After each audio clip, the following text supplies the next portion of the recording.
The deeper we look into the universe, the more mysteries it reveals. Gravity, the invisible force that binds the cosmos together, may not be as unchanging as we once thought. From ancient civilizations to Einstein's groundbreaking discoveries, our understanding of gravity has constantly evolved.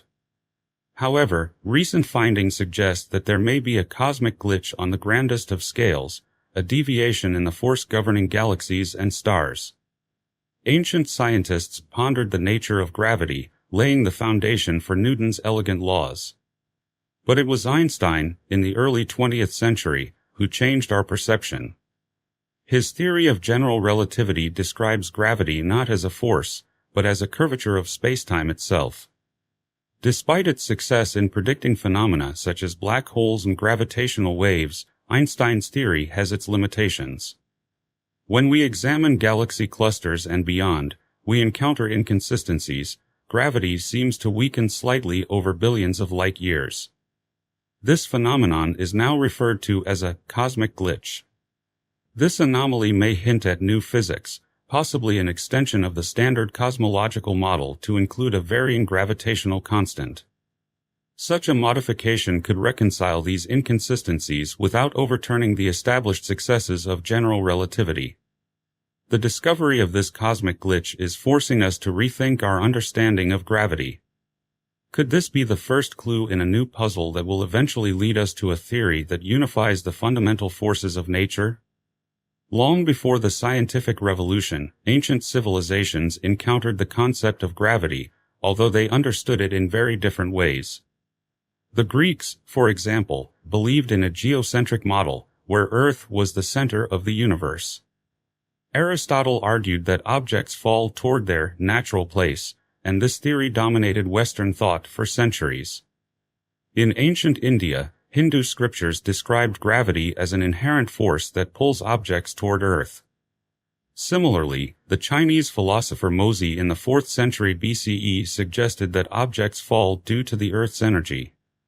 These early ideas, though primitive by modern standards, laid the foundation for future scientific research. It wasn't until the Renaissance that a more precise understanding emerged. The work of Copernicus, Galileo, and Kepler challenged Aristotelian views, paving the way for Isaac Newton's pioneering work. Newton's formulation of the law of universal gravitation in the 17th century was a monumental leap. He described gravity as the force that attracts two bodies to each other, proportional to their masses and inversely proportional to the square of the distance between them. This elegant equation united the heavens and the earth under a single universal law. In the early 20th century, Albert Einstein revolutionized our understanding of gravity. He proposed the general theory of relativity, which described gravity not as a force but as a curvature of spacetime caused by mass and energy. Einstein's equations suggested that massive objects, such as stars and planets, warp the fabric of spacetime, creating what we perceive as gravity. This concept was visually confirmed during the 1919 solar eclipse expedition, led by Sir Arthur Eddington.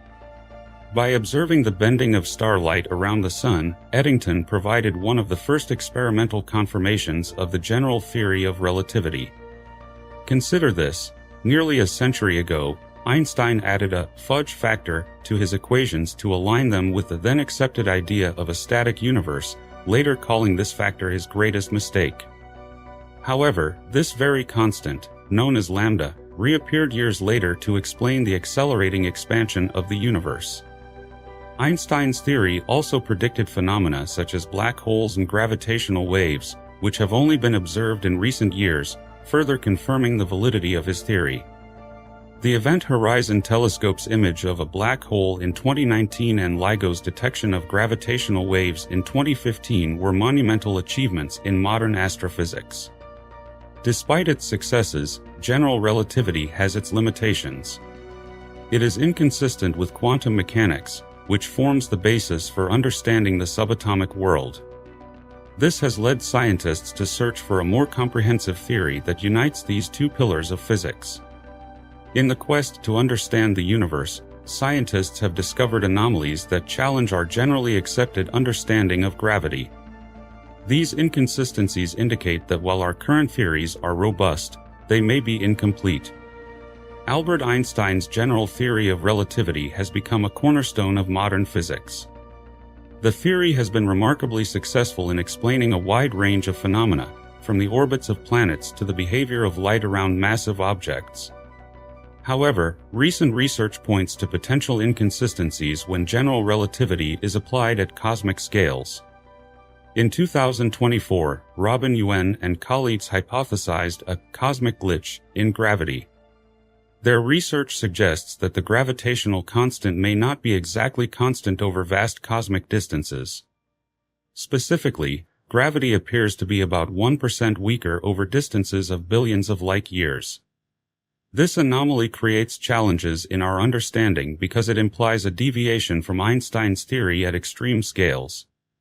To address this, scientists propose modifying the standard cosmological model, known as lambda cold dark matter.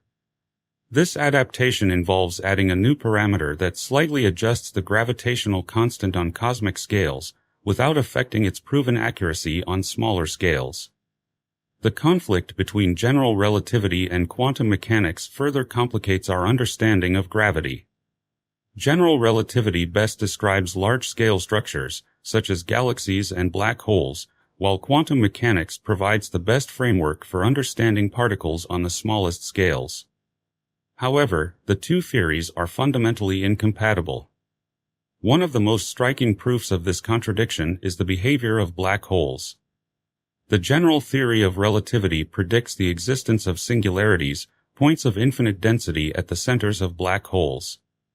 In contrast, quantum mechanics suggests that such infinities cannot exist, indicating the need for a new theory to unify the two systems. Recent advances in technology, such as precise measurements of the cosmic microwave background by satellites, have provided new data that both confirm and challenge existing theories. These observations have led to the discovery of the Hubble tension, a significant discrepancy between the observed and predicted expansion rate of the universe. The Hubble contradiction suggests that either our understanding of the early universe or the nature of dark matter and gravity needs revision. The cosmic glitch theory, which introduces a small change in the gravitational constant, offers one potential solution to this problem. Additionally, the detection of gravitational waves by the LIGO and Virgo collaborations has opened new possibilities for testing gravitational theories. These observations allow scientists to observe the universe in new ways, potentially revealing deviations from general relativity that were previously undetectable. One well-known alternative is modified Newtonian dynamics, proposed by Mordechai Milgram in the early 1980s. The theory suggests that Newton's laws need adjustments at the very low accelerations characteristic of the outskirts of galaxies. According to modified Newtonian dynamics, these changes can explain the observed rotation curves of galaxies without involving dark matter. Modified Newtonian dynamics has had some success in predicting the behavior of stars and galaxies where traditional gravity theories fail. However, it struggles to explain phenomena on larger cosmic scales, such as galaxy clusters and the cosmic microwave background, where dark matter remains a more acceptable explanation. In the search for understanding gravity, some scientists suggest that it may not be a fundamental force but rather an emergent phenomenon arising from deeper principles.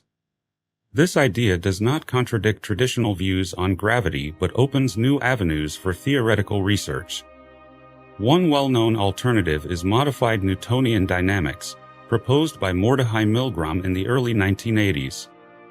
The theory suggests that Newton's laws need adjustments at the very low accelerations characteristic of the outskirts of galaxies. According to Mond, these changes can explain the observed rotation curves of galaxies without involving dark matter. Modified Newtonian dynamics has had some success in predicting the behavior of stars and galaxies where traditional gravity theories fail.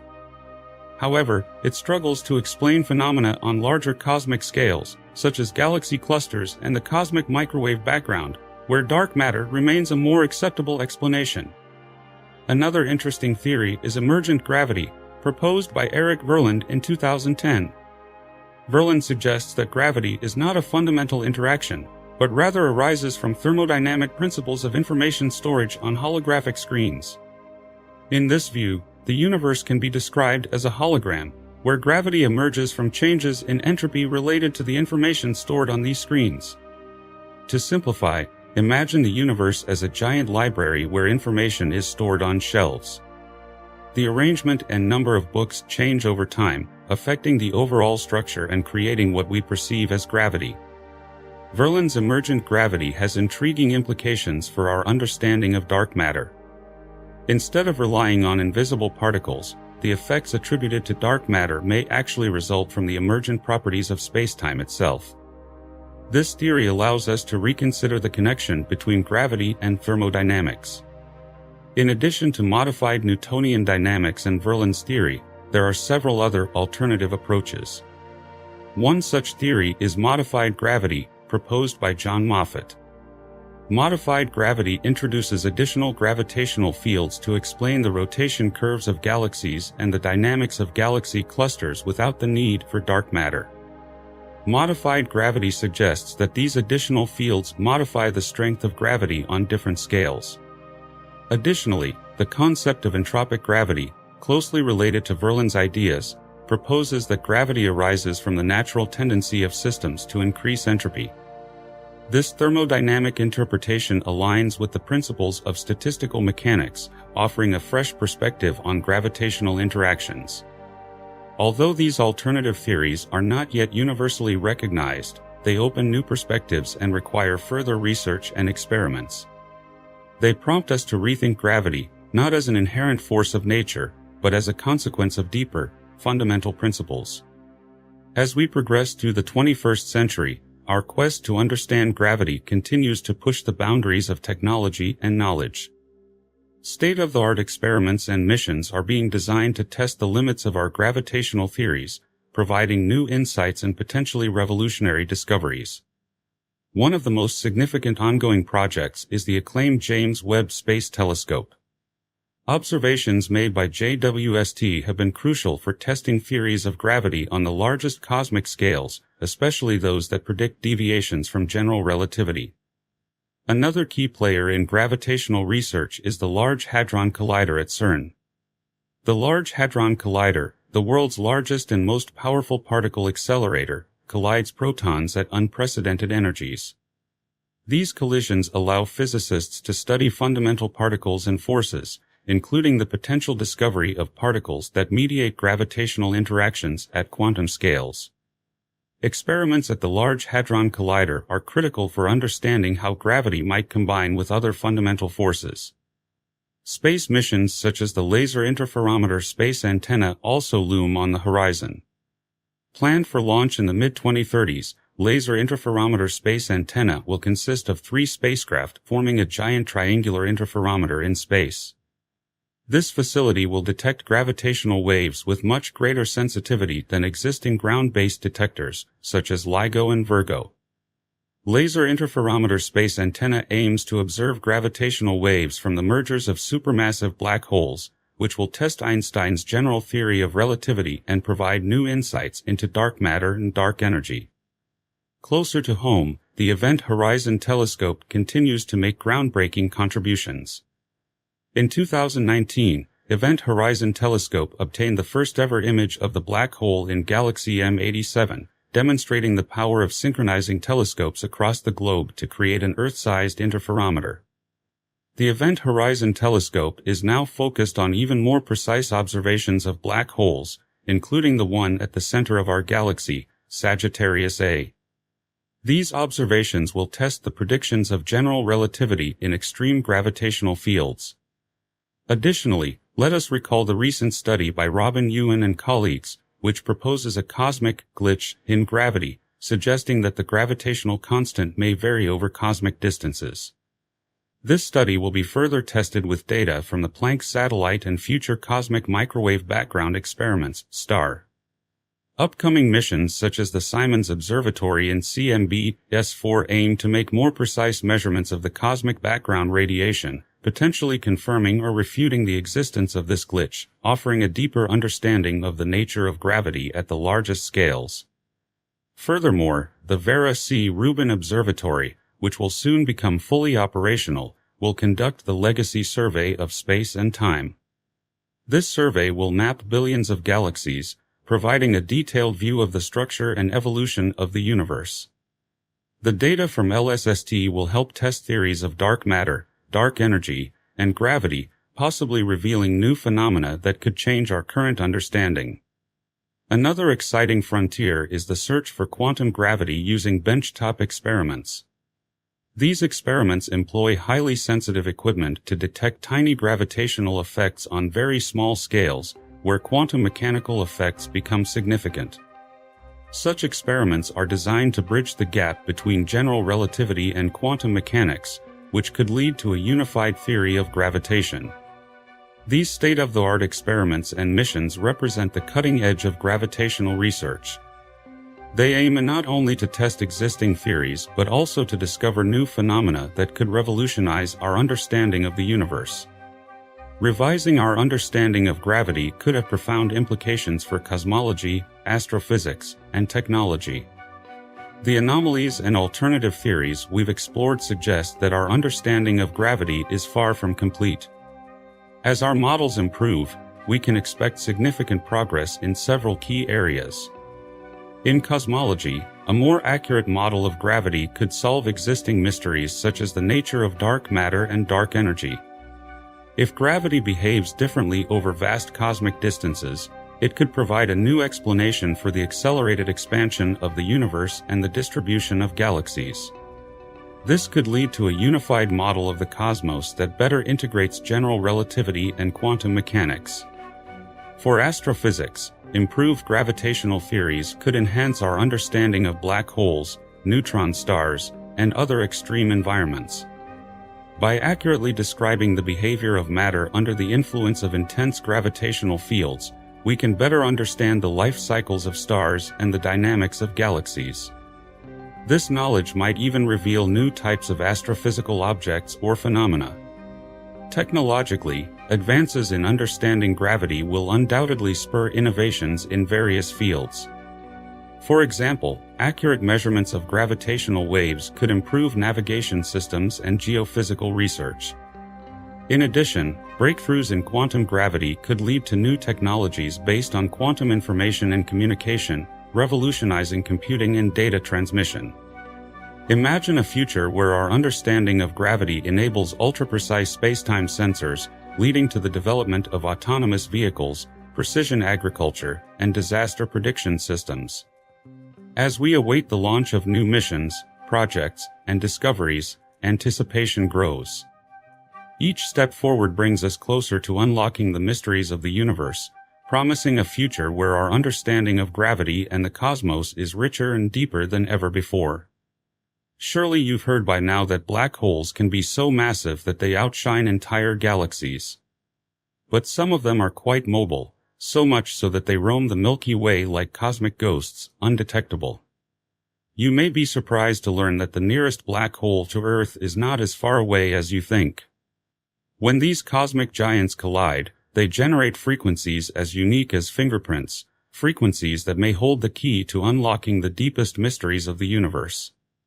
But did you know that these waves interact in far more complex ways than we ever imagined? Get ready for an extraordinary journey as we delve into the mysteries of black holes, the truly enigmatic titans of the universe. In the cosmic pattern, black holes are weavers of riddles and paradoxes. While we are familiar with small black holes, the remnants of dying stars, and supermassive ones lurking in the hearts of galaxies, there is an enigmatic class that eludes our telescopic gaze, intermediate-mass black holes. The Hubble Space Telescope, our eye in the sky, recently focused its attention on Messier 4, the globular cluster closest to Earth. What it discovered was groundbreaking, a black hole with a mass about 800 times that of our Sun. This celestial object is somewhere between 6,000 and 7,200 light-years away from us. Why is this so important, you ask? Well, for years, astronomers have struggled with a gap in the black hole genealogical tree. We've had evidence of both small black holes, just a few times the mass of our Sun, and supermassive black holes, with masses in the millions or billions of solar masses. But intermediate mass black holes have remained a missing link, mysterious relatives everyone has heard of but no one has seen. An equally intriguing question is how these intermediate mass black holes form. One theory suggests that they could be the remnants of dwarf galaxy nuclei, whose outer stars were stripped away when they merged into larger galaxies. Another theory posits that they could have formed from the collision and merger of smaller black holes. Identifying these elusive black holes is no easy task. It requires a symphony of scientific instruments, from X-ray observatories to precise calculations based on the motion of surrounding stars. The Hubble Space Telescope, with its unprecedented resolution, has played an important role in this discovery. The presence of a black hole affects its cosmic environment. By studying the gravitational choreography of stars orbiting this massive object, scientists have been able to estimate its mass. It's like understanding the character of an invisible puppeteer by watching the puppets dance. The discovery of intermediate mass black holes could rewrite the cosmic narrative. They may be key players in the formation of galaxies and could even hold clues to the mysterious dark matter that makes up most of the universe. In a cosmic world where distances are often incomprehensible, the term neighbor takes on new meaning. While our closest celestial neighbor, the Moon, is only 238,857 miles away, our nearest neighboring black hole, Gaia BH1, is thousands of light-years away from Earth. But what does this proximity mean in the context of black holes, and why is it important? In 2020, the European Southern Observatory made headlines when it announced the discovery of a black hole in the HR 6819 system, located just 1,000 light-years away. This would have made it the closest known black hole to Earth. However, this claim was later disproved. Subsequent research by Abigail Frost of the University of Leuven in Belgium found that HR 6819 does not contain a black hole at all. Instead, it is a double star system where one star absorbs the mass of the other, a process known as stellar vampirism. This revelation was more than just a correction. It opened up new possibilities for studying stellar evolution and interactions. After HR 6819 was disqualified, the title of the closest black hole to Earth went to Gaia BH1. This black hole was discovered by the Gaia Space Observatory, a mission of the European Space Agency. The main task of Gaia is to map the Milky Way in unprecedented detail, and it was through this meticulous work that Gaia BH1 was identified as the closest known black hole to Earth. Gaia BH1 offers a unique opportunity for scientific observations and research.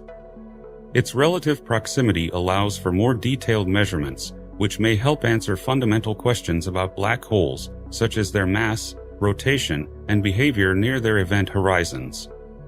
The study of black holes like Gaia BH1 relies on a variety of observational instruments, from X-ray observatories to radio telescopes. Each instrument represents a piece of the puzzle. The closer a black hole is, the more accurately these instruments can measure its properties, offering a more complete picture of these mysterious objects. Beyond its scientific significance, the idea of a nearby black hole captivates the public imagination. It makes the cosmos feel more personal and provides a tangible focus for education and outreach. The story of Gaia BH1 can serve as a gateway for people to explore astronomy and astrophysics, enriching our collective understanding of the universe. In the cosmic theater, black holes often play the role of mysterious villains lurking in the centers of galaxies or double star systems. But what happens when a black hole is left to roam the universe alone, unconnected to any galaxy or star? What causes these black holes to become rogue, and how do astronomers even manage to find such elusive objects? Let's dive into the mysterious world of rogue black holes. The scientific community was ecstatic when astronomers announced the first-ever unambiguous discovery of a wandering black hole, located 5,000 light-years away from Earth. This black hole has a mass 7.1 times that of our Sun and moves at a staggering speed of about 28 miles per second. The key to this revolutionary discovery lies in a phenomenon predicted by Einstein's general theory of relativity, known as gravitational lensing. When a massive object, such as a black hole, passes in front of a background star, its intense gravitational field deflects the light from that star, creating a brief brightening effect. This is how the wandering black hole was discovered. As we know, the birth of a wandering black hole is nothing short of a dramatic event. When a massive star exhausts its nuclear fuel, its core collapses, leading to a supernova explosion. The energy released can be so enormous that it ejects the newborn black hole from its stellar cradle, sending it on an endless journey through space. This is how our newly discovered wandering black hole likely began its cosmic odyssey. What is even more intriguing is the speed at which this wandering black hole is traveling. Its speed, about 28 miles per second, is incredibly fast relative to the nearest star. This speed is likely the result of the violent impact of a dying massive star, sending it on a lonely journey. In upcoming missions, such as the European Space Agency's Gaia Telescope and NASA's Nancy Grace Roman Space Telescope, astronomers expect to find even more of these space travelers. These future discoveries will not only increase the number of known rogue black holes but also refine our theories about their properties and frequencies. Each galaxy is like a cosmic dance floor, where stars, gas, and dust swirl in a complex choreography. At the center of this dance is a supermassive black hole that sets the rhythm and tempo of the entire galaxy. Research published in the monthly notices of the Royal Astronomical Society shows that galaxies and their central black holes grow together, regardless of their location in the universe. Astronomers have long been puzzled by the relationship between the mass of a galaxy and its central black hole. The two seem to be aware of each other, even though the black hole is much smaller than the galaxy in which it resides. This relationship implies a deep cosmic connection, a kind of cosmic codependency, where the growth of one affects the other. One of the most intriguing questions in astronomy is which came first, the galaxy or its central black hole. The answer remains elusive. However, it is clear that a close connection was established very quickly on a cosmic scale, paving the way for a complex interplay of growth and evolution. Let's dive into young, gas-rich galaxies, the cradles of giant black holes.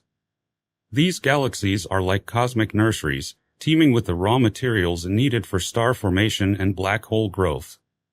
Studies show that such galaxies, known as blue nuggets, have exceptionally high star formation rates. They are fed by nearby gas streams, which not only accelerate star formation but also contribute to the rapid growth of their central black holes. When black holes are fed, they become active, heating the surrounding gas and emitting powerful radiation. This heated gas is less likely to be absorbed by the black hole, creating a feedback loop that stabilizes the black hole's size.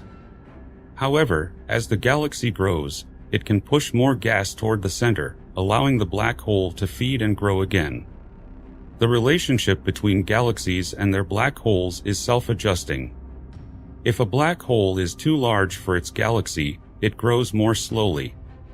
If it's too small, it catches up due to the abundance of gas and dust in the galaxy. Some galaxies, however, defy the norm. These blue nuggets, despite their small size, have exceptionally large central black holes. As these galaxies age, their star formation stops, and they turn into red nuggets, still retaining their massive black holes. As we move farther into the black hole abyss, it becomes apparent that young, gas-rich galaxies serve as the birthplace of various black hole phenomena. Whether they are luminous black holes or intermediate mass wandering black holes hurtling through space, or even the nearest black holes to Earth, their origins can often be traced back to these bright, young galaxies. Understanding the cradles of these cosmic giants helps us unlock the mysteries that black holes hold. Now, let's explore something truly rare, the collision of black holes.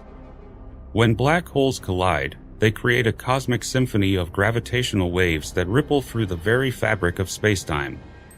These waves, first detected by the Laser Interferometer Gravitational Wave Observatory in 2015, opened a new frontier in astronomy.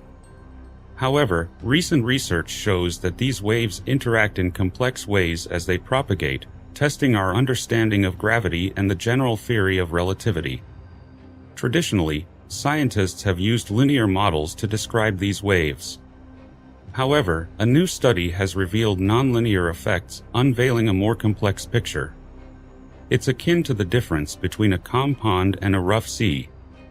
In a calm pond, a thrown stone creates an isolated ripple. In a stormy sea, multiple forces interact to create complex wave patterns.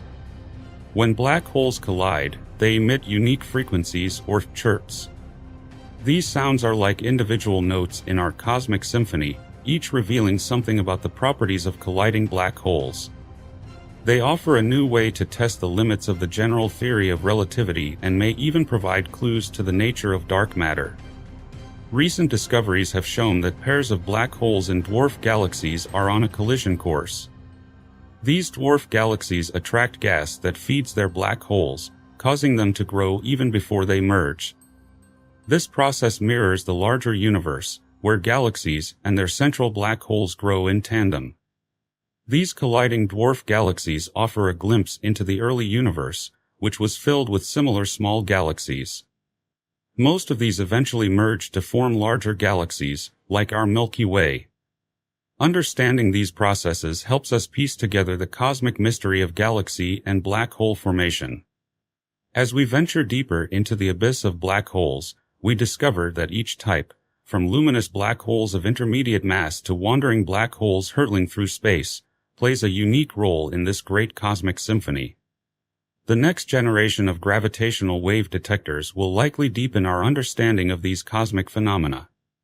And, of course, each discovery, from the frequencies they generate to the nature of gravity itself, undoubtedly adds a new level to our understanding of the universe. As our telescopic eyes become sharper and computational models more sophisticated, who knows what other cosmic mysteries these giants of the cosmos will reveal?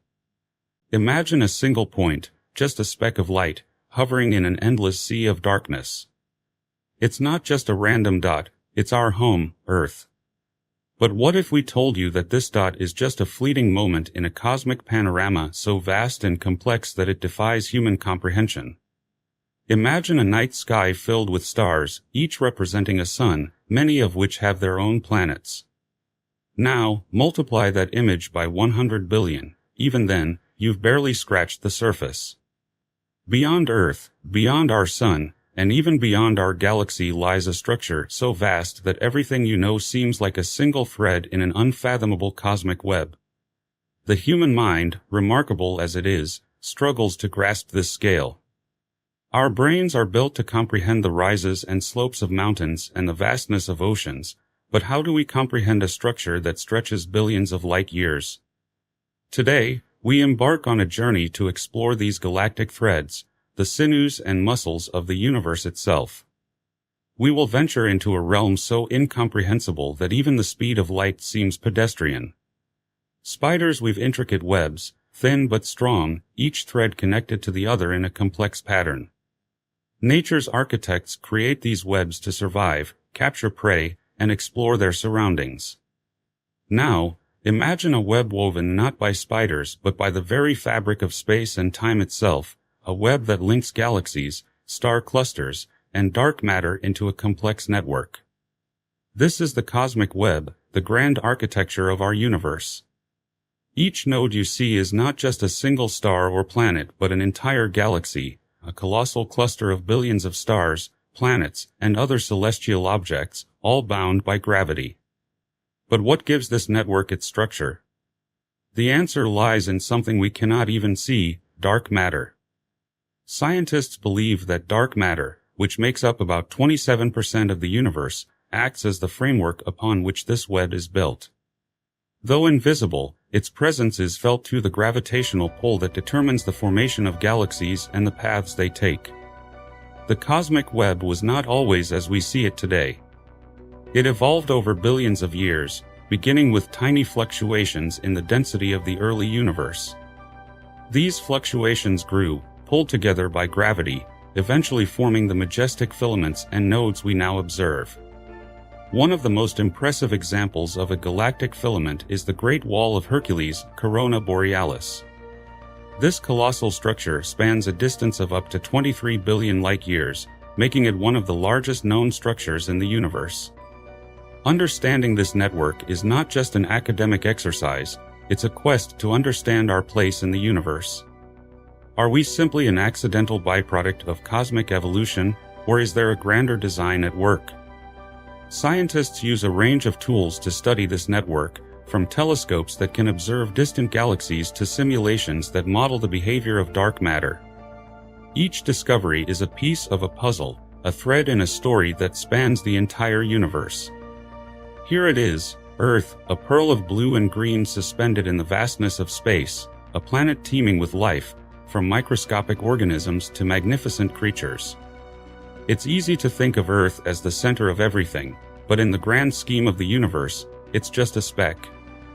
In our solar system alone, Earth is only one of 8 planets orbiting the Sun, yet it stands out for its unique ability to support life. The oceans, the atmosphere, the magnetic field, all these elements exist in delicate balance.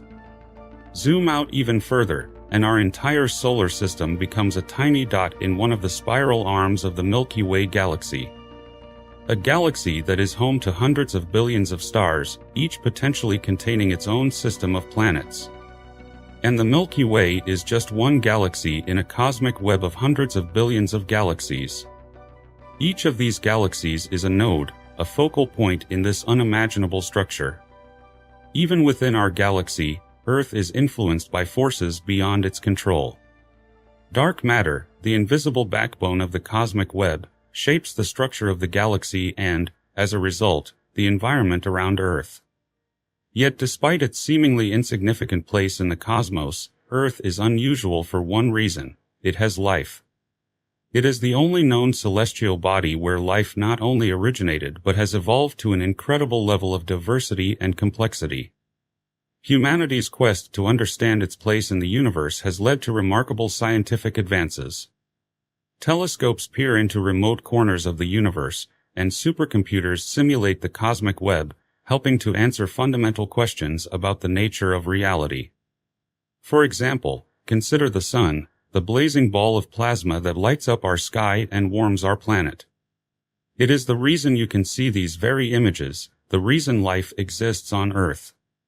But in the context of the cosmic web, the Sun is just one node, a lone star among countless others.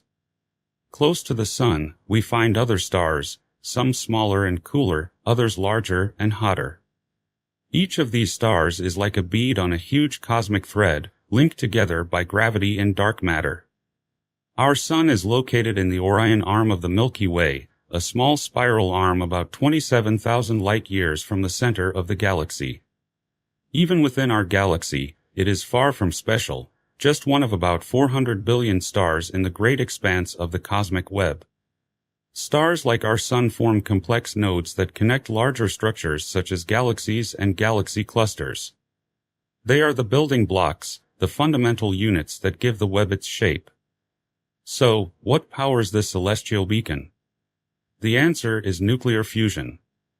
Deep within the Sun's core, hydrogen atoms collide and fuse to form helium, releasing massive amounts of energy. This energy not only powers the Sun but also balances the gravitational forces trying to compress it. The energy has far-reaching consequences. It provides Earth with the heat and light necessary for life, drives weather systems, powers photosynthesis, and even influences Earth's climate over the long term.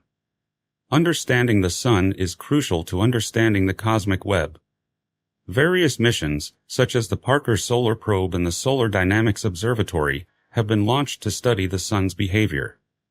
These missions provide insights into solar cycles, magnetic fields, and even the future of the Sun. Although the Sun serves as a vital node in the cosmic web, nourishing life on Earth and influencing our local space environment, it's just one example in a universe teeming with stellar diversity. Every star, regardless of its size or lifespan, plays a role in shaping the cosmic web. From the tiniest red dwarfs to the massive blue giants, each star is a unique knot contributing to the overall structure of galactic filaments. Stars are often classified by their mass and brightness and plotted on a graph known as the Hertzsprung-Russell diagram. This diagram shows the life stage of a star and gives clues about its future fate. Take, for example, a red dwarf, the most common type of star in the universe. They are small, cool stars, also called M-type stars, often less than half the mass of our Sun. They make up for their small size with longevity, burning for tens to hundreds of billions of years. Red dwarfs are frugal. They convert hydrogen into helium much more slowly than larger stars. This slow lifestyle allows them to be among the longest-lived objects in space. Now, compare that to O-type stars, the rare titans of the stellar world. These stars are more than 15 times the mass of the Sun and can be 1,000,000 times brighter. Yet they live fast and die young, often in spectacular supernova explosions. O-type stars dramatically end their lives by collapsing under their own gravity and then exploding as supernovae.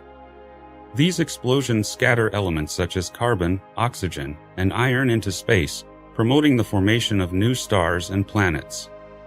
Star clusters are like cosmic nurseries, places where stars of different types are born. These clusters serve as nodes in the cosmic web, linking different regions of the galaxy and even connecting galaxies to each other through filaments. Computer simulations help astronomers understand how different types of stars contribute to the cosmic network. These virtual models can simulate billions of years of cosmic evolution in a matter of weeks, showing how stars serve as the building blocks of larger cosmic structures. So, we've discovered that stars are not eternal. They are born, live, and eventually die. The life cycle of a star is a cosmic journey spanning billions of years, a journey that plays a key role in the evolution of the universe and the structure of the cosmic web. The birth of a star is a spectacle of cosmic proportions. It begins in a nebula, a vast cloud of gas and dust. Gravity pulls these particles together, becoming denser and hotter until nuclear fusion ignites, and a new star is born.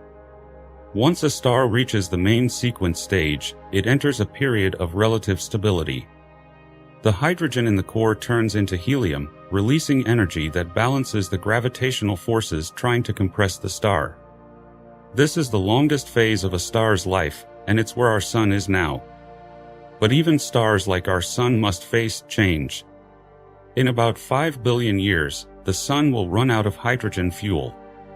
Its core will shrink, but its outer layers will expand, turning it into a red giant. This phase is the prelude to the final fate of the star. Depending on its mass, a star will meet one of several ends. Stars with less mass, such as our Sun, will shed their outer layers, leaving behind a white dwarf. More massive stars may undergo a supernova explosion, resulting in a neutron star or black hole. These deaths are not in vain. The death throes of stars scatter important elements into space, elements that will become the building blocks of new stars, planets, and even life. Thus, the life and death of stars is an integral part of the cycle of cosmic creation and destruction. The cosmic web, from individual stars to entire galaxies, is a complex network of interconnected structures. But what binds these galaxies together?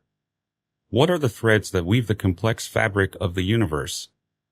The answer lies in galaxy clusters. Galactic clusters are massive collections of galaxies bound together by gravitational forces. They may contain a few or thousands of galaxies and often span millions of light-years across. Just as dark matter plays a role in individual galaxies, it also acts as an invisible glue in galactic clusters. Even though we cannot see it, we know it exists, holding the cluster together and forming its overall structure. Within a cluster, galaxies are not static, they are in constant motion. Some may be heading toward the center of the cluster, while others may be on their way to its edge, influenced by complex gravitational interactions. Sometimes, these interactions can lead to dramatic events such as galactic collisions. When galaxies collide, their stars, gas, and dark matter merge to form a new, larger galaxy. These events are crucial to the evolution of galaxy clusters and, by extension, the cosmic web. But clusters are not the end of the story. They often cluster together to form superclusters, which are among the largest known structures in the universe. These superclusters are among the largest known structures in the universe, serving as the main nodes of the cosmic web, linking numerous clusters and filaments. Understanding galaxy clusters is the key to unlocking the mysteries of the cosmic web. They act as threads connecting galaxies, forming the paths along which matter and energy flow on cosmic scales. Having studied the colossal structures of galactic clusters and the threads that weave the cosmic web, we now turn our eyes to an even more mysterious phenomenon. What if there were actual threads, strings of pure energy, that stitch together the fabric of the universe? These hypothetical one-dimensional defects in space-time could be the loose threads of the universe, remnants from the first moments after the Big Bang. Imagine the universe just moments after the Big Bang, a hot, dense state of pure energy. As the universe cooled and expanded, this energy condensed into matter and structure. However, not everything went smoothly. In some regions, kinks occurred, leading to the formation of cosmic strings. If cosmic strings exist, they would be unimaginably thin but incredibly dense. A string less than an inch wide could weigh as much as the Earth. They would stretch across the vast expanse of the universe, perhaps even from one end to the other. Because of their enormous mass, cosmic strings would exert a strong gravitational pull, affecting the motion of galaxies and even bending light. They could serve as cosmic highways, directing the flow of matter and energy through the universe. The search for cosmic strings continues, with scientists using a combination of theoretical physics and observational astronomy to search for these elusive structures. If the existence of strings is confirmed, they may become the missing links that help us understand not only how the universe is organized but also why it is organized this way. However, let's return to structures of unfathomable scale, superclusters. They are the gravitational anchors that hold together vast networks of galaxies and galaxy clusters. Imagine moving away from our Milky Way galaxy, past our local group of galaxies, and even beyond our local Virgo supercluster. You would find a network of superclusters, each containing hundreds to thousands of individual galaxies, bound together in a complex dance of gravity. The superclusters are unevenly distributed, forming a kind of cosmic skeleton around which galaxies and galaxy clusters are located. This skeleton gives the cosmic web its shape, defining the large-scale structure of the universe. Within the superclusters, galaxies and clusters are in constant motion, influenced by the collective gravitational pull of the entire structure. This dynamic flow of matter and energy is what keeps the cosmic network alive and ever-changing.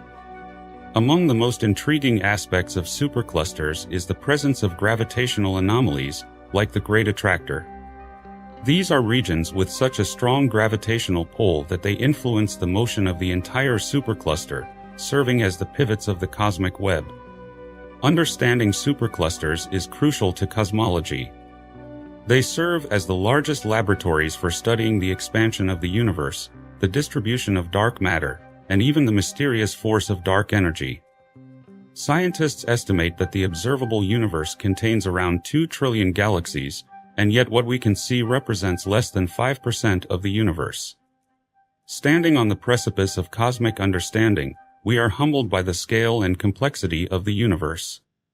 From the smallest particles to the largest galactic filaments, each element serves as a piece of the puzzle.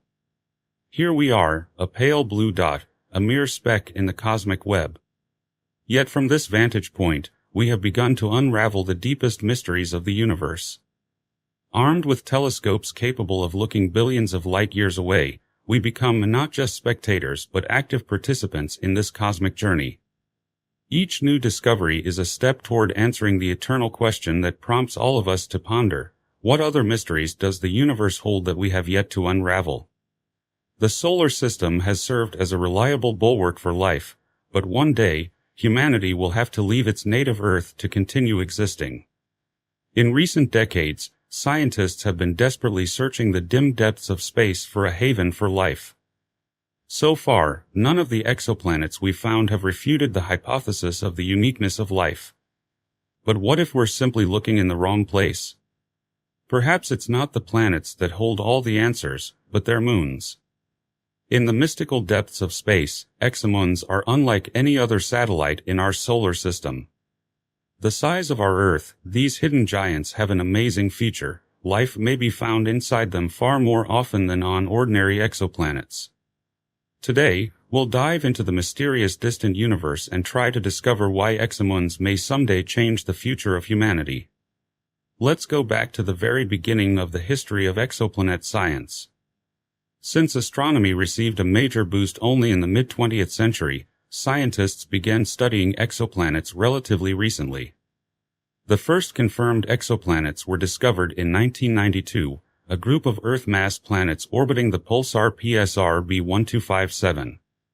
Just 3 years later, scientists found the first planet orbiting a star similar to our Sun, 51 Pegasi. This marked the birth of exoplanetary science, dedicated to studying planetary systems outside our solar system and searching for places where life similar to ours might emerge. Other exoplanets available in our visible universe soon followed. In the subsequent years, astronomers found several more exoplanets, and in 2009, the Kepler Space Telescope was launched to explore outer space. In just 5 years of operation, it confirmed around 7,115 exoplanets of sizes and conditions similar to Earth's. As of now, we know of more than 5,500 planets outside the solar system, and with the recently launched James Webb Telescope, we're likely to discover even more distant planets. In 2013, scientists were able to determine the color of a planet for the first time, and a year later, they detected its magnetic field and volcanic activity.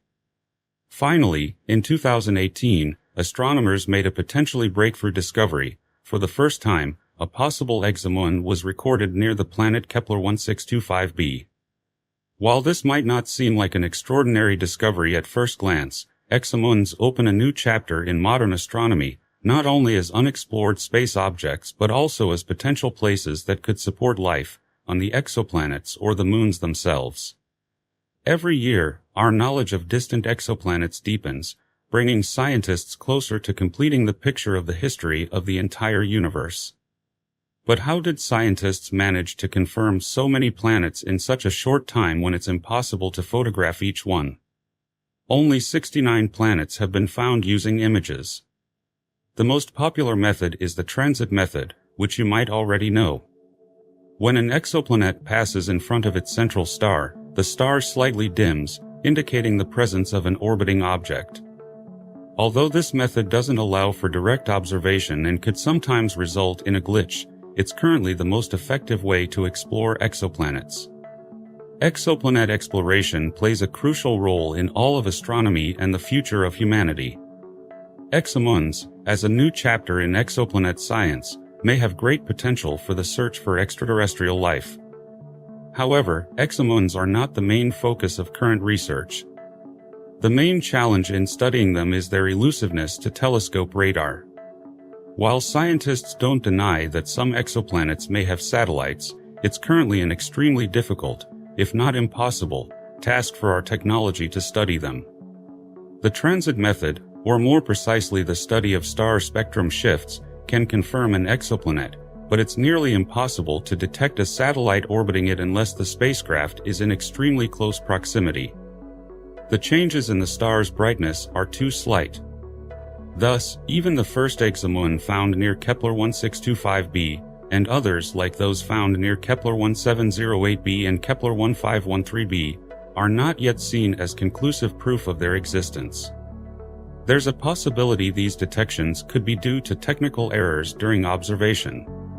However, as in the case of the giant planet satellite Kepler 1625b, an exomoon can be detected if it is large enough.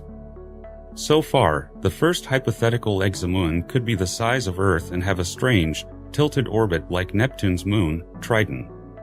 Such a massive size for a possible moon may become one of the most important factors in the further search for other moons. Currently, more than 20 exomoon candidates are known, and all of them are gigantic. Probably, at least for Kepler 1625b, it's the star it orbits around, a red giant. This dying star might heat the Moon's atmosphere, increasing its apparent diameter and allowing scientists to detect satellites more frequently. However, at this moment, exomoons do not hold significant scientific importance for researchers to invest a lot of resources in developing technologies to find them.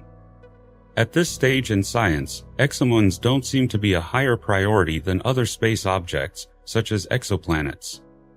The satellites of distant planets are too complex to study, with a high chance of false positives.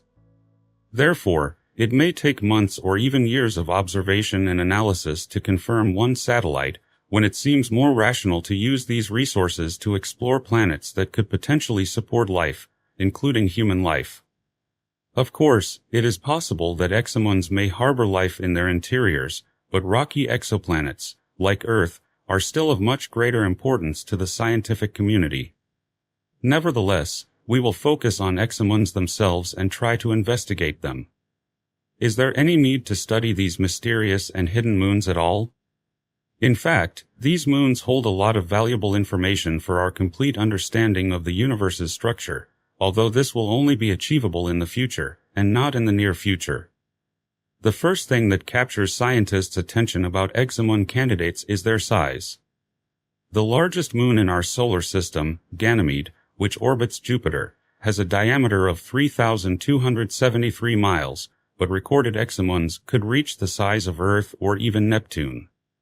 Since such moons are difficult to distinguish from exoplanets, it is incredibly exciting to imagine what they might look like and what kind of activity they might exhibit. It is possible that some large exomoons share many characteristics with planets, and studying them could change everything we know about satellites. Their similarities to other exoplanets, such as likely geological activity, bring us to the next important point for future study, the potential for life. We know that several moons in our solar system, like Enceladus or Europa, despite their low surface temperatures and small size, could hypothetically harbor life due to the presence of global oceans. But what about much larger moons that could not only sustain a dense atmosphere but also have greater access to building blocks for life from both internal and external sources? According to a study by the University of Washington, exomoons have even more potential to support life than exoplanets. They also have a habitable zone, though it's slightly different. One of the main arguments for considering exomoons as a potential home for life is the availability of multiple heat sources. The first is their star, and the second is their planet. Moons are heated by the gravitational pull of their planet, which can keep water in the moon's interior in a liquid state. Moreover, heating from an exoplanet could stimulate geological activity, such as volcanic eruptions, generating enough gas within the moon to sustain an atmosphere over time and bringing essential chemical elements to its surface. Thus, exomoons are not as simple as they seem. The difficulty in detecting them may one day be rewarded with a scientific breakthrough. Finally, exomoons could become an essential tool for studying the formation of the universe. Analyzing exomoons near different stars and planets could reveal how space objects are formed, what factors support life, and what the histories of other planetary systems are like. Comparing the moons in our solar system with those in distant systems could help scientists understand the specific conditions of their development and estimate how common systems with complex, intelligent life might be. Earth may hypothetically be the only planet where life has formed, at least in the visible universe, and any clues about exomoons with potentially higher chances of supporting life could confirm or refute this. For now, however, deep exploration of exomoons remains a matter for the future. On the other hand, the James Webb Space Telescope mission will continue for several more years, so perhaps the hope of finding an exomoon for the first time in this decade is not fading. Nevertheless, since the search for exomoons is an extremely difficult and almost impossible task with current technology, exomoons are likely to become one of the drivers of technological progress. As we know, the transit method or gravitational lensing will not help in detecting subtle signs of exomoons' presence. This already challenges scientists to modify or even create new technologies to capture such delicate objects, but this is a task for the near future. In the long term, both intriguing moons and exoplanets will require much more thorough analysis, including the use of images and samples of their atmospheres or even soils. If any interest arises in candidates where extraterrestrial life might exist, then comprehensive space missions will likely follow, advancing human knowledge in this area of research. The only step left is to find such an exoplanet or exomoon. In 2026, the European Space Agency plans to launch the Pluto mission, which will continuously observe several regions of space to capture transiting objects. The mission will last for 6 years and could be the one to make this long-awaited discovery. However, the benefits of searching for and exploring exomoons don't end with technological breakthroughs. Exomoons are highly valuable natural laboratories located near various planets and stars. Analyzing the impact of these bodies on the moons will not only deepen our understanding of planet formation but also demonstrate the variety of conditions under which life can develop. For example, traces of biological or even technological signatures created by civilizations on these moons could provide clear signs of intelligent life, helping to prioritize future missions to the most likely planets or moons where extraterrestrial life could exist. For now, we can only wait for the moment when the first exomoon is discovered, and we can begin a long but transformative scientific and technological journey. Exomoons, despite their invisibility and the skepticism surrounding their significance, may one day radically change everything humanity knows about the vast universe. Even a small observation could become the main driver of revolutionary discoveries. Continued research will reveal more and more answers, and only through the pursuit of this knowledge will the vast and mysterious cosmos eventually become less confusing. In the face of the immense universe, we must never lose our enthusiasm for learning, no matter how challenging or distant our desired outcomes. Amidst the peace and tranquility of the celestial bodies in the solar system, one object greatly disturbs the rest, Io, the moon orbiting the mighty Jupiter. Unlike any other, shrouded in mystery, Io is a world of fire and fury, a stark contrast to the icy moons and calm planets in its cosmic neighborhood. This mysterious moon, the most volcanic body in our solar system, is a testament to the dynamic forces at work in the cosmos. Its surface, riddled with hundreds of active volcanoes, tells the story of the relentless gravitational pull of Jupiter and its other moons. Meet Juno, NASA's intrepid explorer, on a journey to this fiery world. Its mission is to unravel the mysteries of Io, capture its fiery essence, and uncover the secrets that have long lurked beneath its tumultuous surface. As Juno makes its closest approach in 2 decades, we stand on the threshold of new discoveries, ready to uncover the mysteries of this volcanic moon. What will Juno reveal about Io's turbulent volcanoes? How does the moon's volatile nature affect Jupiter and its other moons? And what can Io teach us about the forces that shape our solar system? Let's find out. As Juno embarks on this daring journey, the spacecraft, made not only of metal and circuitry but also of ambition and curiosity, is venturing into territory that hasn't been explored in more than 2 decades.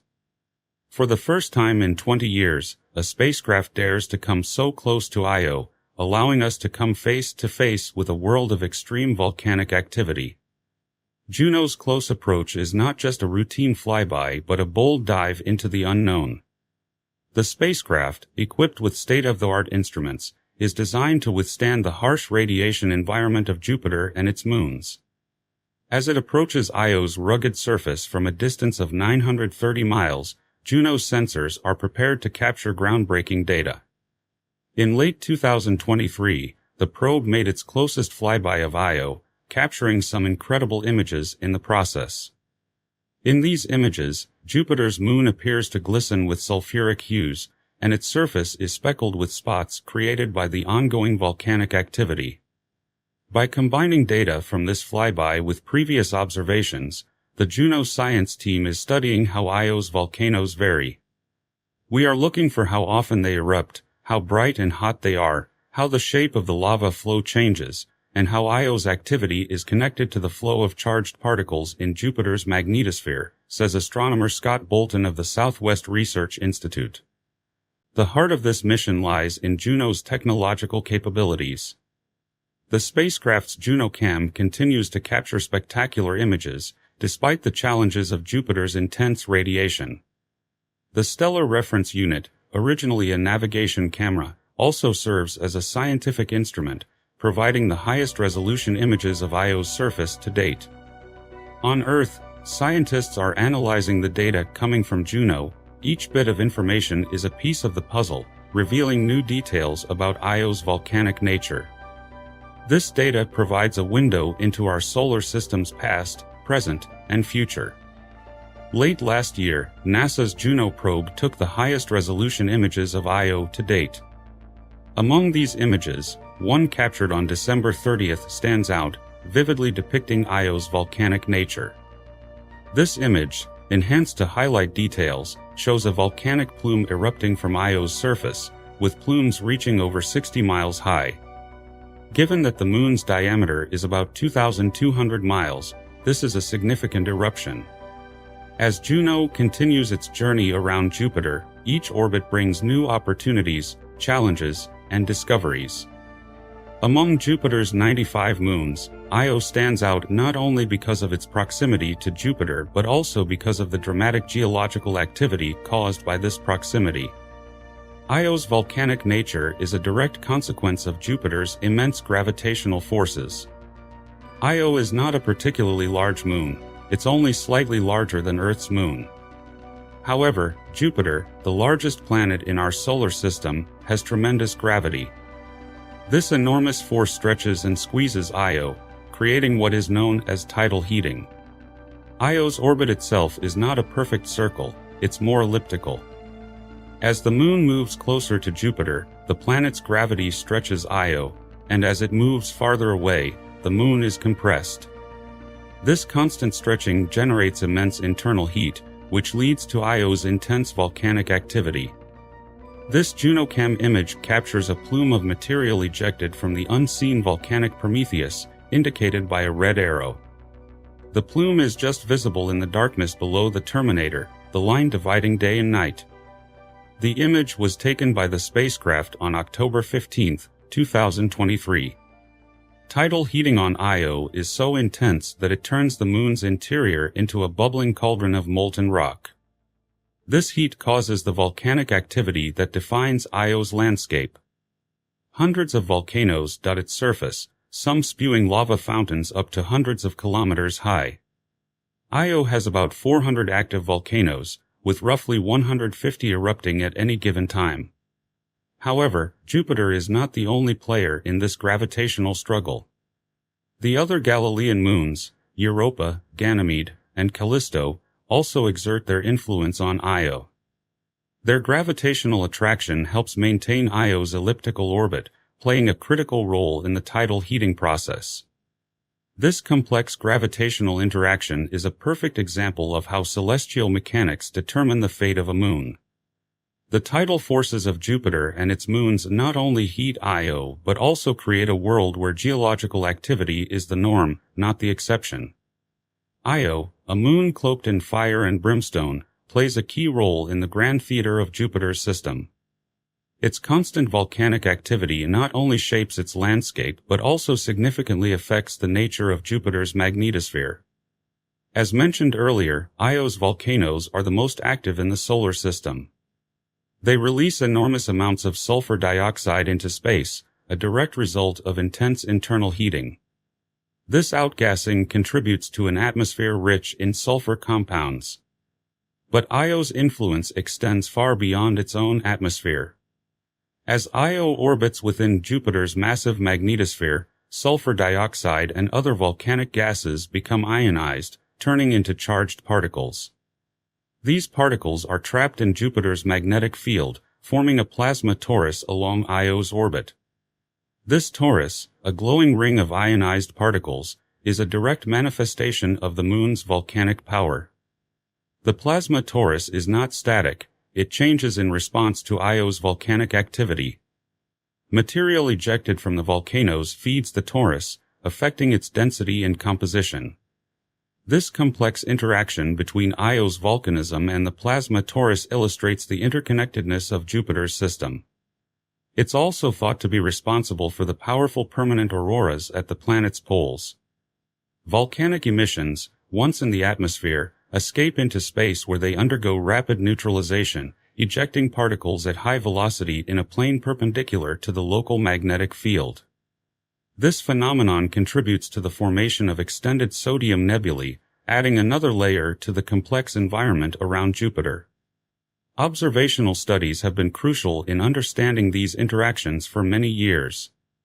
Telescopes like TRAPPIST have tracked the variability of Io's sodium cloud, showing that the physical properties of sodium jets from Io are highly variable and do not always directly correlate with the global brightening of Jupiter's plasma torus or the extended sodium nebula.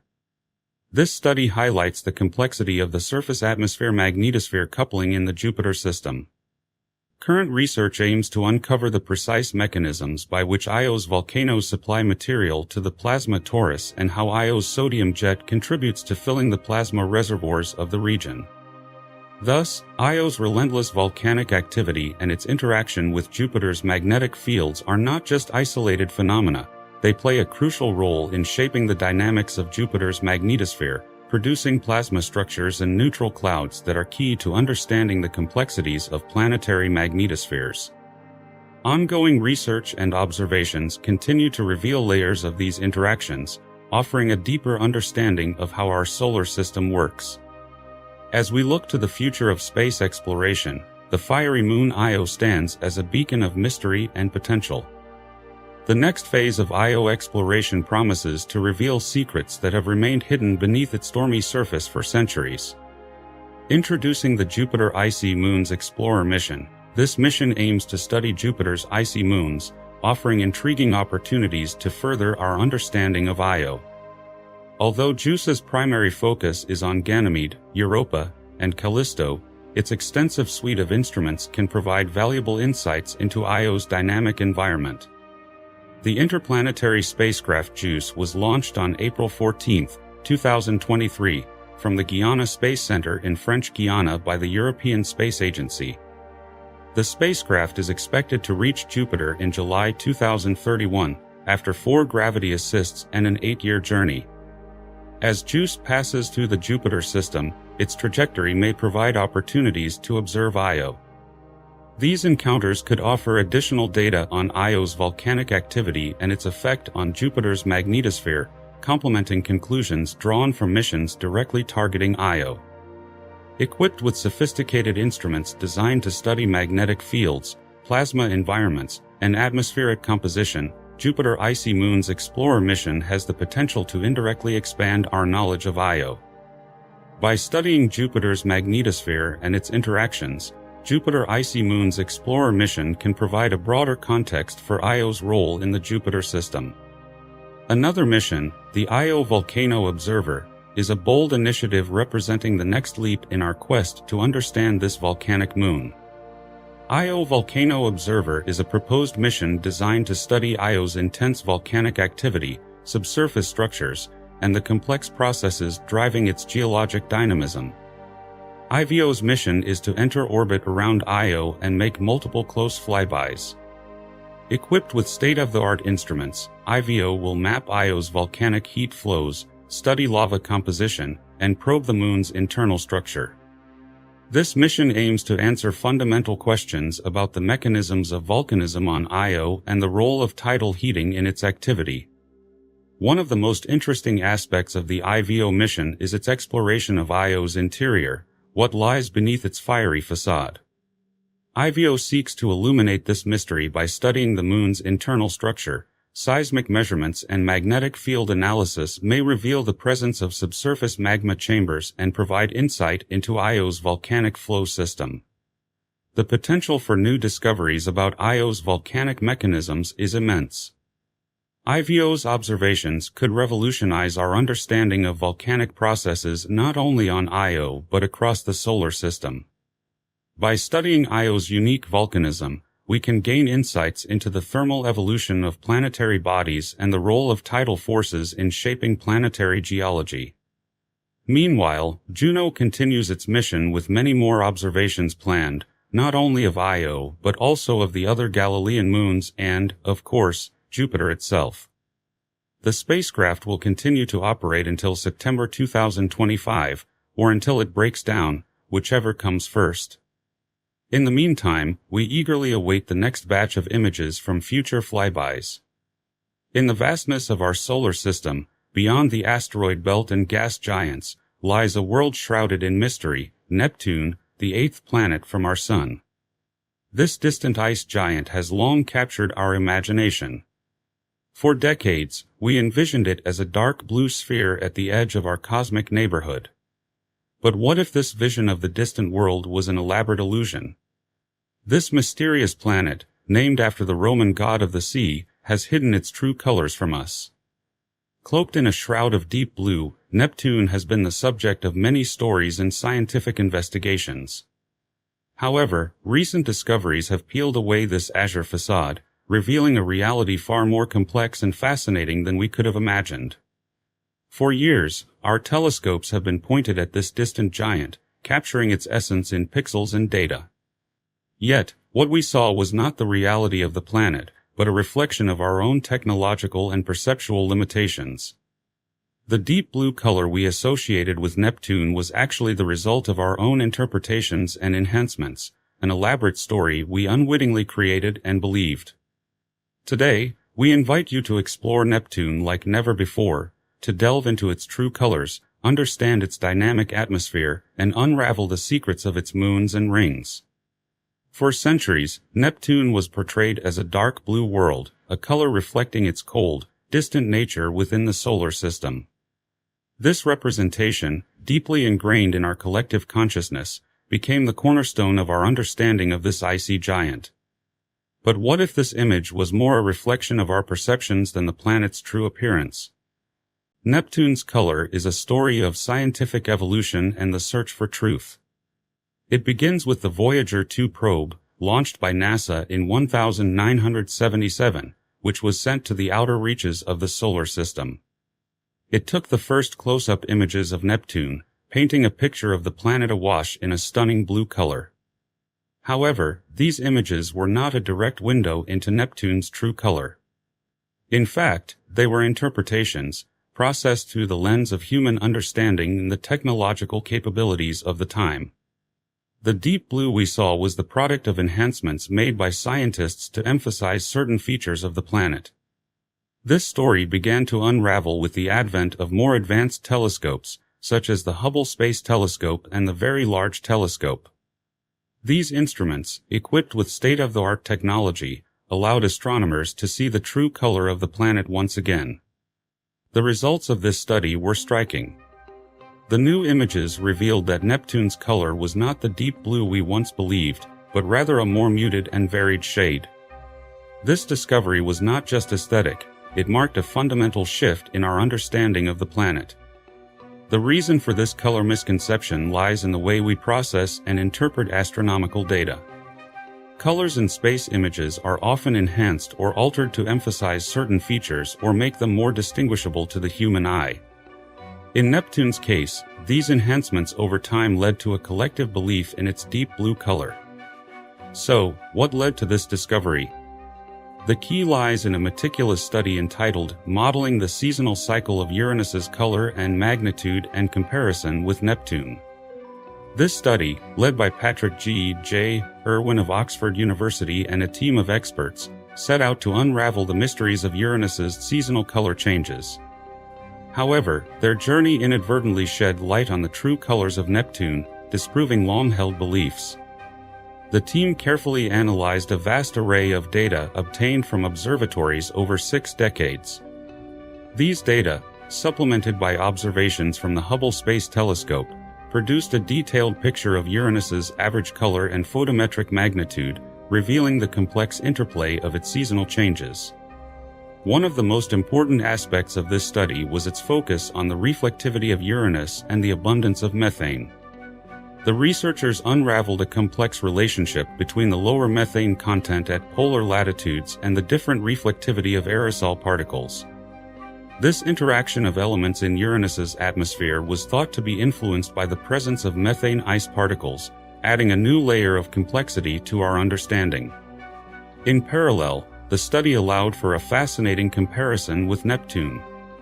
Contrary to popular belief, the difference in blue hues between Neptune and Uranus was less pronounced than previously thought. This discovery resulted from a critical reassessment of Neptune's color, disproving the deep blue image that had been ingrained in our minds. The methodology used by the team combined quantitative analysis, atmospheric modeling, and advanced spectroscopic observations. They converted measured reflectance spectra into radiance spectra and then into tristimulus values. This process mimicked the visible colors of the planets as perceived by the human eye, bridging the gap between raw data and our visual interpretation. Advanced telescopes such as Hubble and the Very Large Telescope played an important role in this endeavor. These technological marvels allowed the team to revisit and re-examine the true colors of Uranus and, by extension, Neptune with unprecedented accuracy. As we delve deeper into Neptune's mysteries, we find ourselves amid a maelstrom of atmospheric activity, in stark contrast to the relative calm of its stellar neighbor, Uranus. Neptune's atmosphere, a turbulent and dynamic formation, hosts some of the most extreme weather in our solar system. One of the most striking features of Neptune's atmosphere is the presence of colossal storms, the most famous of which is the Great Dark Spot, discovered by the Voyager 2 spacecraft in 1989. This massive storm, similar to Jupiter's Great Red Spot, testifies to the planet's turbulent nature. The Large Dark Spot, a giant rotating storm, offers a glimpse into Neptune's intense atmospheric dynamics. These storms are caused by the strongest winds in the solar system, reaching speeds of up to 1,300 miles per hour. However, the power and magnitude of these winds remain a mystery to scientists, raising questions about their origin and the energy sources that drive them. In contrast, neighboring Uranus presents a picture of tranquility. Its atmosphere, though composed of hydrogen, helium, and methane, does not exhibit the same violent storms and extreme winds as Neptune. This difference in atmospheric activity between the two ice giants is one of the many mysteries of our solar system. Another intriguing aspect of Neptune's atmosphere is the presence of unusual hot spots, where temperatures can reach a staggering 750 degrees Kelvin. These hot spots represent a paradox. As they exist on a planet so far from the Sun, the source of this heat remains a mystery. However, theories suggest it could be caused by internal processes such as auroras or magnetic reconnection in the plasma layers. The origin of these hot spots and the extreme weather conditions on Neptune are subjects of ongoing research. They force us to seek new answers to questions about planetary atmospheres and hint at complex internal processes that have yet to be fully understood. Stepping outside Neptune's turbulent atmosphere, we enter a realm of celestial harmony where moons and rings swirl around this icy giant. Turning our gaze to Triton, Neptune's largest and most intriguing moon, we discover a world of seasonal changes and atmospheric mysteries. Triton, a unique moon with a retrograde orbit, was the last solid object visited by the Voyager 2 spacecraft during its historic journey through the outer solar system. Because of its retrograde orbit, which indicates that it was captured by Neptune's gravity, Triton stands out among the moons of our solar system. Triton's surface, covered in nitrogen ice, is geologically young and active, with dark streaks suggesting the presence of geysers spewing nitrogen gas. Its thin atmosphere, whose thickness varies with the seasons, offers a fascinating study in extraterrestrial meteorology. Observations from the European Southern Observatory's Very Large Telescope have revealed that Triton's southern hemisphere is currently in the height of summer. Despite its distance from the Sun, this distant moon is experiencing significant atmospheric changes. The heat of the summer sun causes the thin layer of frozen nitrogen, methane, and carbon monoxide on Triton's surface to sublimate into gas, thickening the icy atmosphere as the season progresses. In Neptune's 165 Earth-year orbit around the Sun, each season on Triton lasts more than 40 years, with the southern summer solstice occurring in 2000.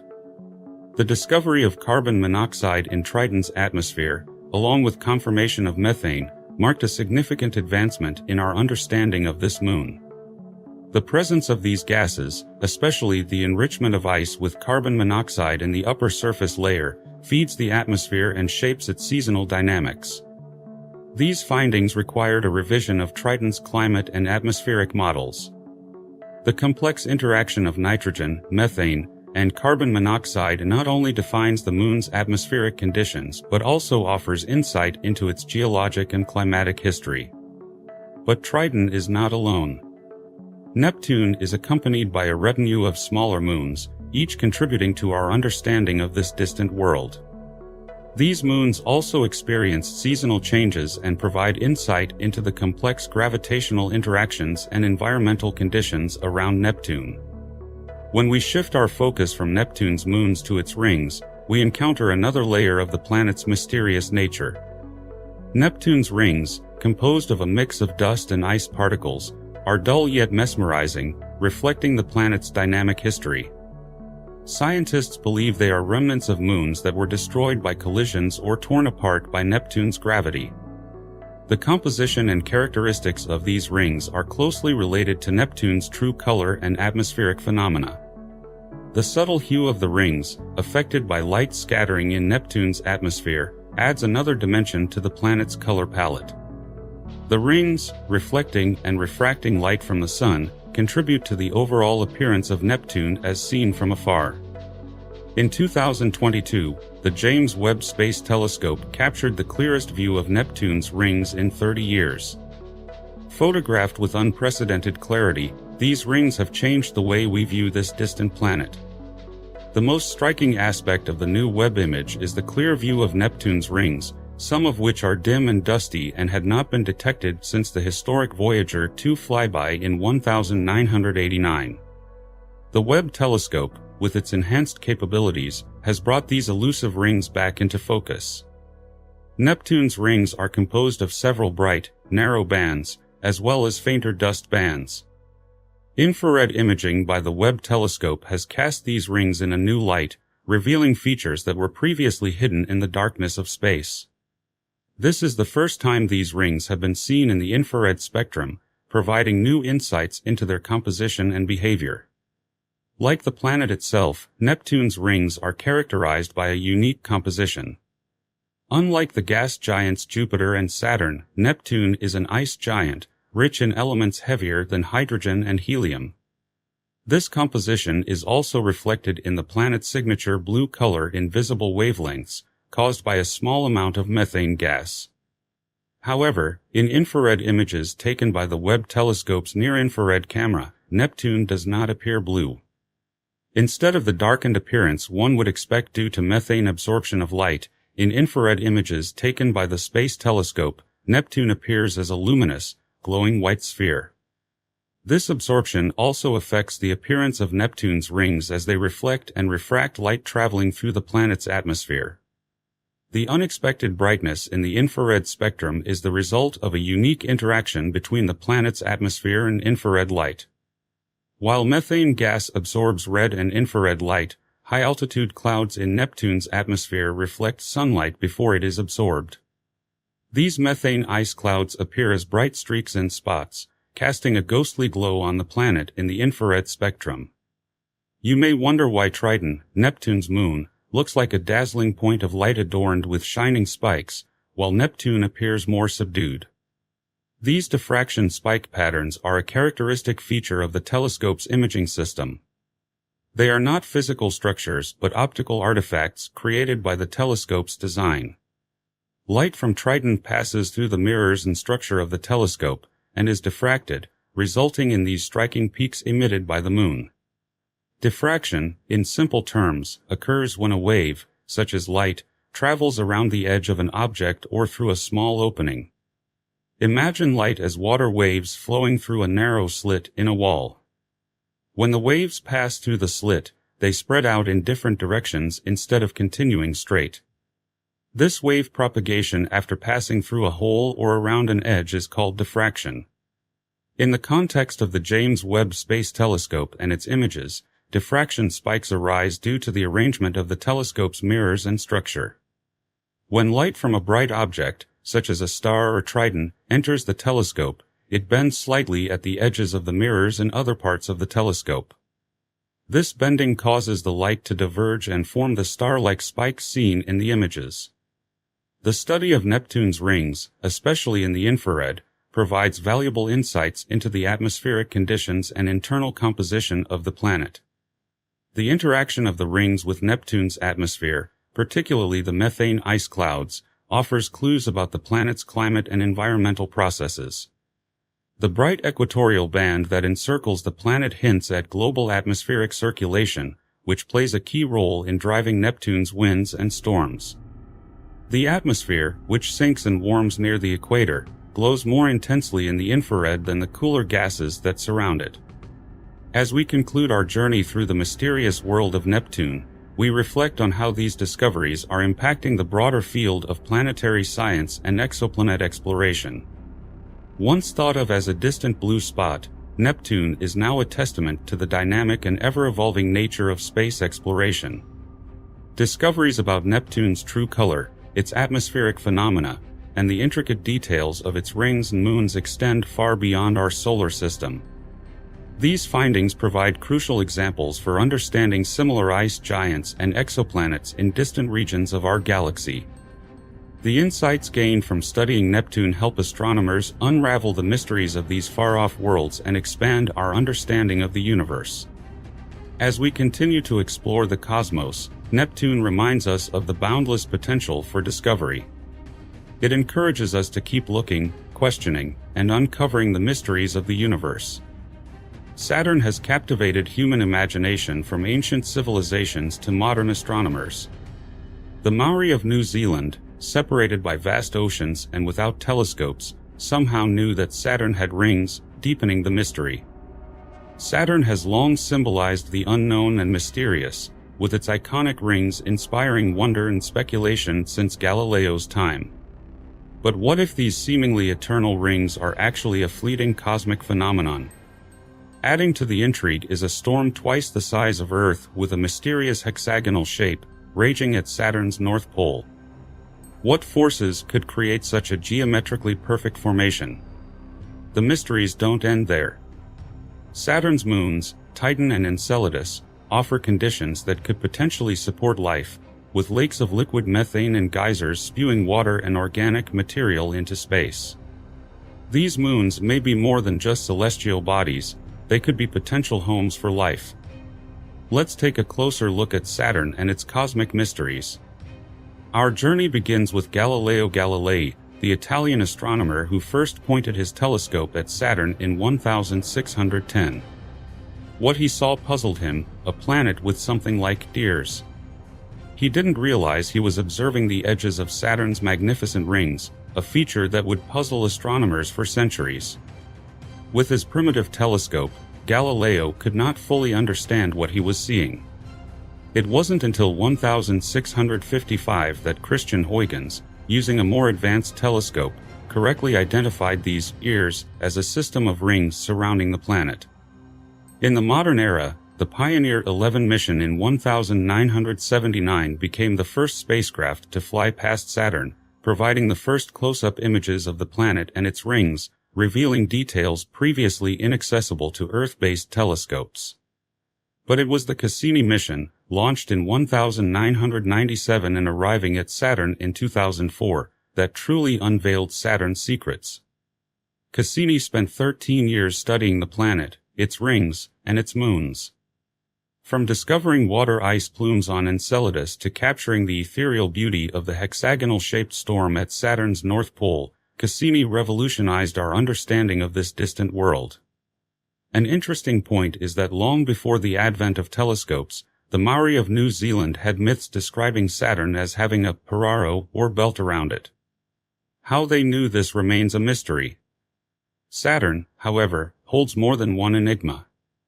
What could have created a hexagonal storm with an area larger than Earth itself? Saturn's hexagonal storm at its north pole has puzzled scientists for decades. Discovered in 1981 by the Voyager spacecraft, This six-sided phenomenon wasn't fully explored until the Cassini mission, which provided a front-row seat to this cosmic spectacle. Cassini's high-resolution images showed a symmetrical jet stream surrounding a hurricane-like vortex at the center of the hexagon. Unlike Earth's chaotic weather systems, Saturn's hexagon is a masterpiece of geometric precision. So, what causes this storm? Researchers at Harvard University developed a three-dimensional model suggesting that deep thermal convection in Saturn's outer layers might be the culprit. This model shows that the storm could extend thousands of kilometers deep into Saturn's atmosphere, well beyond what we can observe. Scientists have even been able to reproduce the hexagonal pattern in laboratory settings. Though these experiments don't capture all the complexities of Saturn's atmosphere, they provide a glimpse into this extraterrestrial phenomenon. Saturn's hexagonal vortex contrasts sharply with Earth's polar vortex, which is irregular and less stable. This difference raises questions about the fundamental properties that distinguish the atmospheres of gas giants from those of Earth-like planets. The longevity of the hexagon is another mystery. It's been observed for at least 4 decades and possibly much longer. This stability suggests that the mechanisms fueling the hexagon are not temporary but a stable, possibly permanent, aspect of Saturn's internal dynamics. Let's now shift our attention from the hexagonal mystery to another wonder of Saturn, its rings. Saturn's rings are more than just celestial adornments. They are dynamic, ever-changing systems that fascinate astronomers and the public alike. But what are these rings made of, and why are they so short-lived? Saturn's rings are primarily composed of water ice, mixed with dust and rocky material. The particles range in size from tiny grains to chunks as large as houses. These ice particles are not static but in constant motion, influenced by Saturn's gravity and the gravitational pull of its moons. The rings are divided into several subdivisions and gaps, each with its own unique characteristics. The most notable are the A, B, and C rings, separated by gaps such as the Cassini division, a 3,000-mile-wide gap between the A and B rings. The origin of Saturn's rings has been debated. One popular theory suggests that they formed from the remnants of a shattered moon, while another proposes that they are leftover material from the formation of the solar system, captured by Saturn's gravitational pull. Recent research also suggests that the rings may be much younger than Saturn itself, perhaps around 400 million years old, based on the rate of dust contamination. Saturn's rings are not permanent and are slowly disappearing due to a phenomenon known as ring rain, where ring particles are drawn into Saturn's atmosphere. This process is accelerated by micrometeoroid bombardment and interactions with Saturn's magnetic field. Some scientists predict that, at the current rate, Saturn's rings could disappear within 100 million years. The depletion of the rings would not only alter Saturn's appearance but could also impact its atmosphere and magnetic field. As we pause to reflect, we realize that even the most fascinating features of our universe are not immune to the inexorable forces of physics, destined to disappear into the annals of eternity.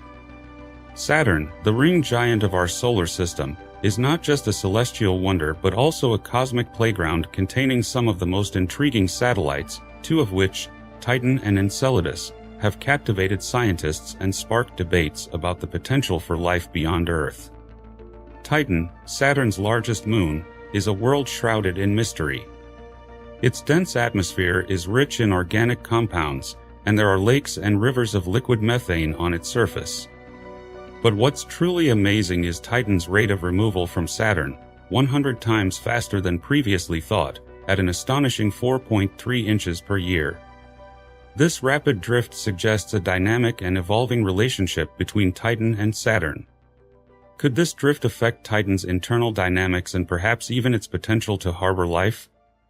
With an atmosphere rich in organic compounds such as nitrogen and methane and the possibility of an underground ocean, Titan is a tempting target in the search for extraterrestrial life. However, the question remains, what would life look like in such an environment, so radically different from Earth's? And let's not forget Enceladus, another moon of Saturn, which is very different from Titan. Enceladus is an icy world with a highly reflective surface that outshines any other body in the solar system. It redefines the concept of an ocean world, as it not only has a subsurface ocean but also ejects it into space, where samples can be collected by spacecraft. This ocean contains most of the chemical ingredients necessary for life, including hot, mineral-rich water erupting from hydrothermal vents. On Earth, such vents host life forms that thrive in extreme conditions. Could Enceladus's vents harbor similar, albeit alien, life forms? Enceladus also contributes to Saturn's E-ring, a unique characteristic that deepens the dynamic relationship between the Moon and its host planet. The icy particles in this ring offer a glimpse into the Moon's internal chemistry, providing clues that may unveil its secrets. Titan and Enceladus are two moons orbiting the same planet, yet vastly different in their characteristics. Both present compelling arguments for the possibility of life, fueling our curiosity as we contemplate the potential for life on Saturn's moons. It's worth noting that our curiosity extends beyond telescopes and computer models. Upcoming missions aim to study these satellites up close and perhaps answer some of our most pressing questions. Meet Dragonfly, NASA's ambitious mission to Titan, scheduled for launch in the 2030s. This rotorcraft will fly over Titan's diverse terrain, from dunes to impact craters. Dragonfly's primary goal is to search for the building blocks of life. It will analyze complex organic compounds in the atmosphere and on the surface, providing invaluable data about Titan's chemistry. Equipped with a suite of scientific instruments, Dragonfly seeks to understand the geologic processes on Titan and how they relate to its potential for life. Could Titan's unique chemical composition and liquid methane cycles offer a different recipe for life?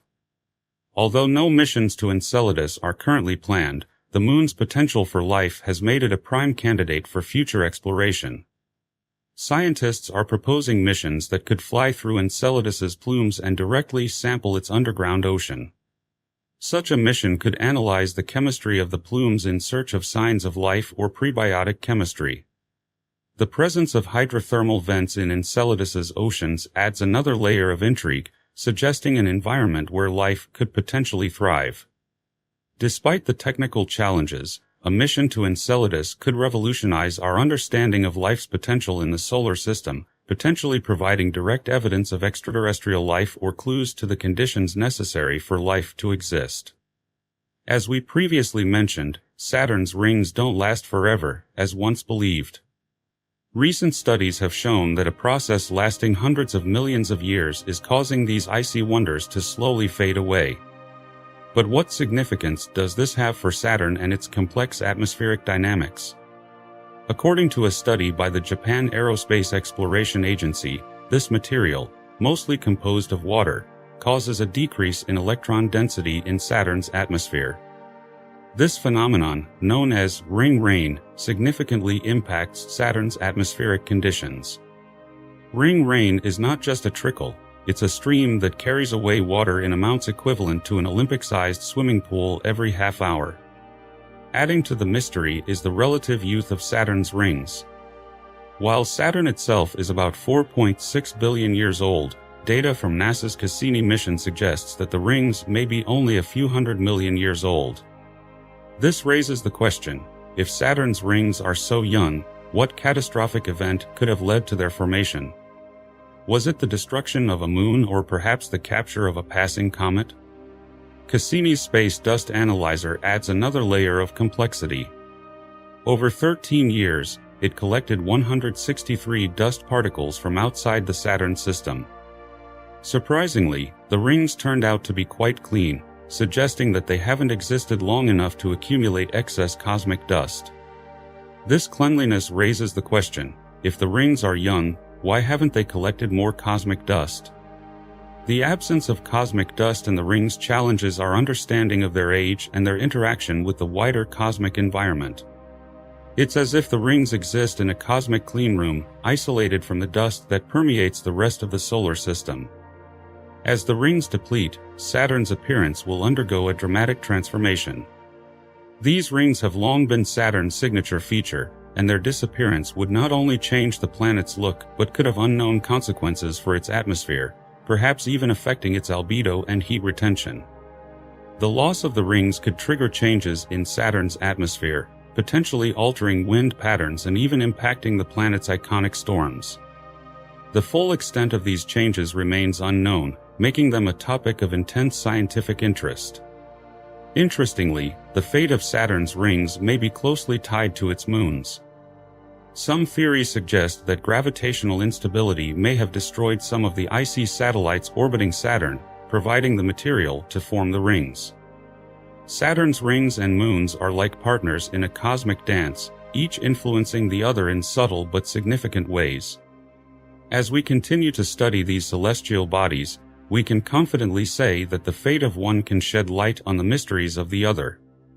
In the vast theater of our solar system, where planets like Jupiter and Saturn often capture attention with their majestic rings and violent storms, lies a distant world shrouded in mystery and intrigue, Uranus, an enigmatic ice giant that often goes unnoticed but holds secrets that may unravel some of the most enduring mysteries of the cosmos.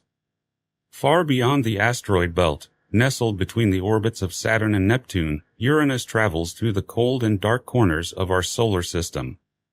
It's a world that moves to a different rhythm, spinning on its side, an oddity that has long puzzled astronomers and led to countless theories.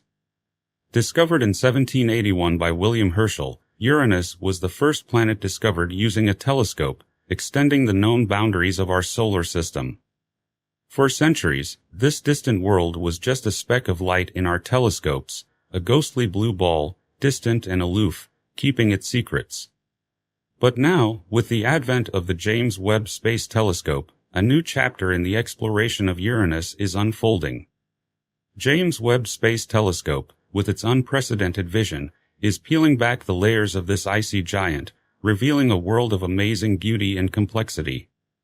Let's journey together to this mysterious ice giant and explore the latest discoveries made by the James Webb Space Telescope.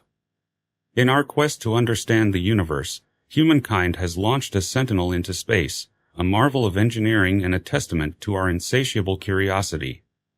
This sentinel is the James Webb Space Telescope, the most advanced and powerful space telescope ever built, the successor to the legendary Hubble Space Telescope. Equipped with a suite of advanced instruments and a mirror over 6.2 meters in diameter, James Webb Space Telescope is designed to observe the universe in light invisible to the human eye, the infrared spectrum. This enables the telescope to peer through clouds of cosmic dust, discover distant galaxies, and study the atmospheres of exoplanets. The telescope's journey into space was a feat in itself. Launched on an Ariane 5 rocket, James Webb Space Telescope traveled to a point in space known as the second Lagrange point, 1,000,000 miles from Earth. Here, in this stable orbit, James Webb Space Telescope can observe the universe with minimal interference from Earth and the Sun. James Webb Space Telescope's capabilities are not limited to observing the early universe or distant galaxies. It plays a key role in unlocking the mysteries of our solar system. Its powerful instruments, such as the near-infrared camera and the mid-infrared instrument, reveal new details about planets, moons, and other celestial bodies closer to home. Take Uranus, for example. In the past, our view of this distant planet was limited to faint images from telescopes like Hubble. But now, thanks to James Webb Space Telescope's enhanced infrared capabilities, we can see Uranus in a new light. The telescope's sensitive instruments allow us to observe the planet's atmosphere, weather patterns, and even its mysterious rings with unprecedented clarity. By analyzing the light from Uranus, James Webb Space Telescope can decode the chemical composition of its atmosphere, revealing the presence of gases such as methane and hydrogen. This not only helps us understand the current state of Uranus, but also provides clues about its formation and evolution.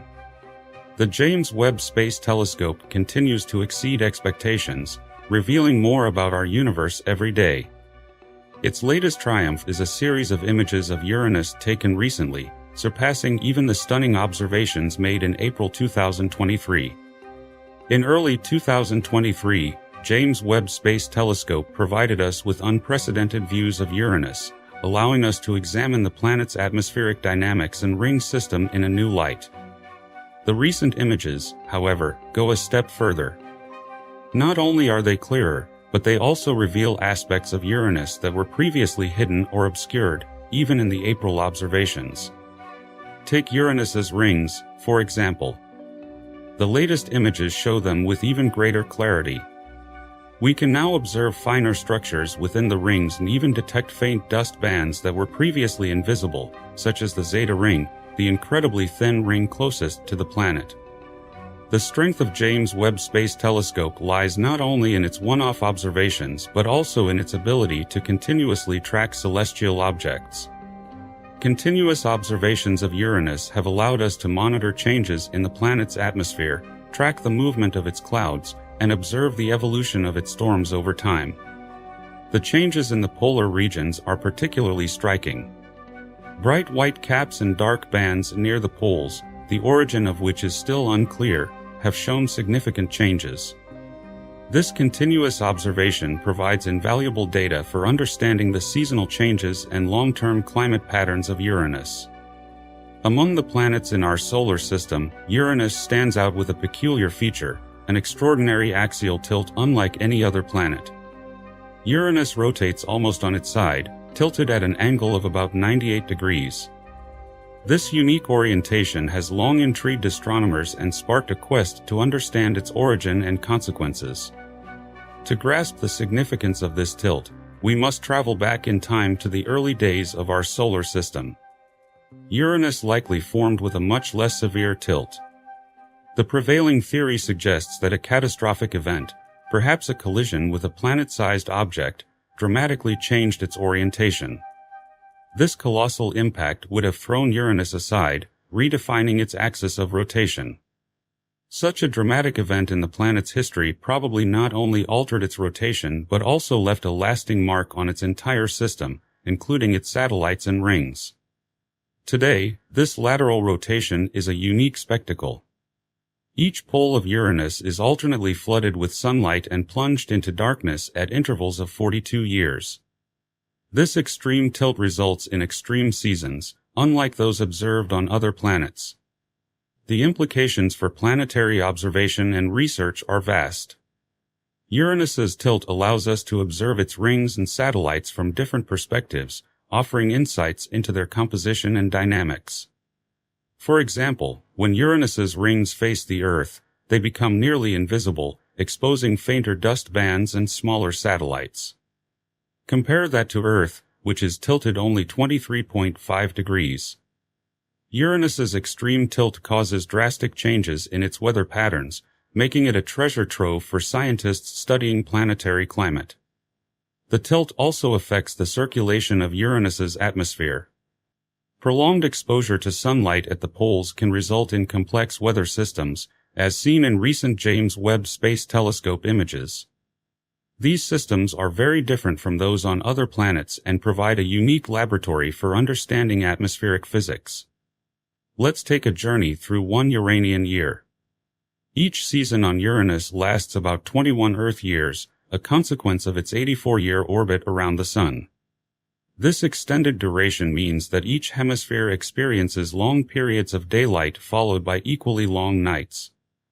As a result, the planet undergoes dramatic changes in appearance and climate. During Uranus's summer, one pole basks in uninterrupted sunlight for years, while the opposite pole plunges into a deep, dark winter. This stark contrast creates unique atmospheric conditions, causing complex weather patterns and climatic shifts. The impact of these seasonal changes on Uranus's atmosphere is profound. When the Sun illuminates the planet's surface, it warms the atmosphere, generating colossal storms and dynamic cloud systems.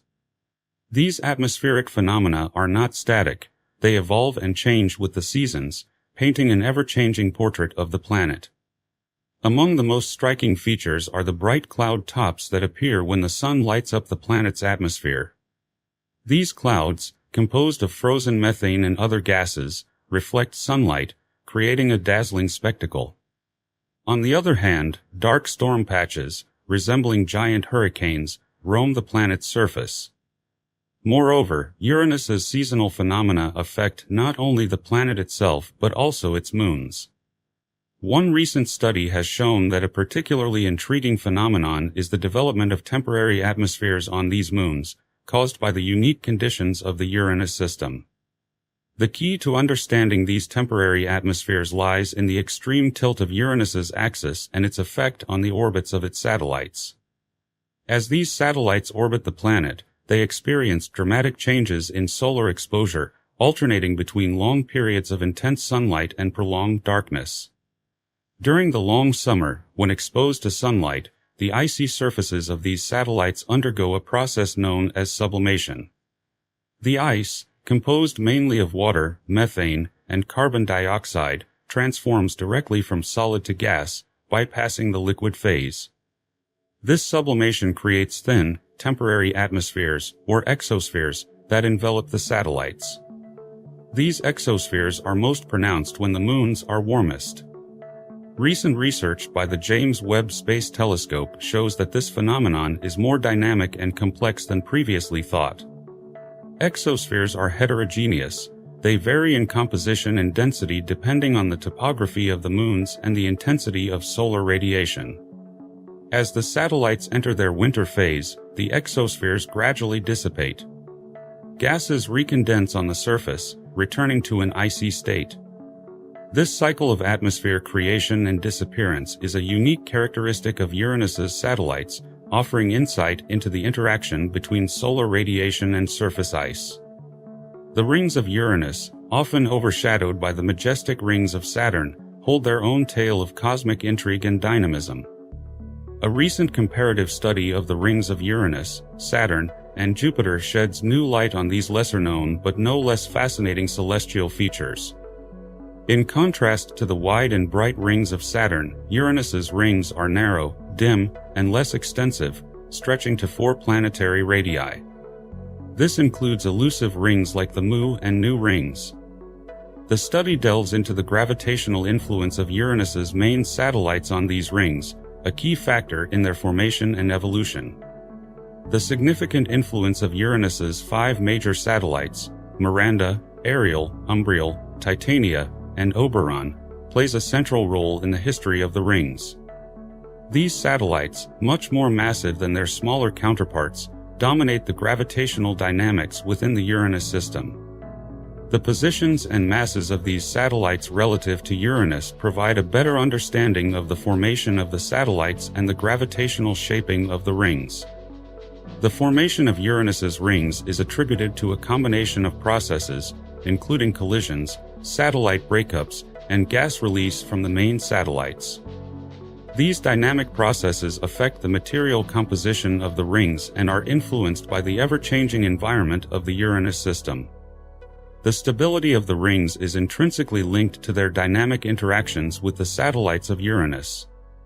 The study examines how accretionary processes occur within the Roche limit and how the dynamics of shepherding moons play a crucial role in maintaining the rings. In addition, the rings provide a unique opportunity to understand the internal structure of Uranus through seismological studies. Modeling results show how these satellites shape the ring system, affecting its structure and stability over time. The modeling predicts significant material loss within the ring system, primarily due to gravitational interactions with the satellites. The complex dance between moons and rings is a key aspect of the Uranian system.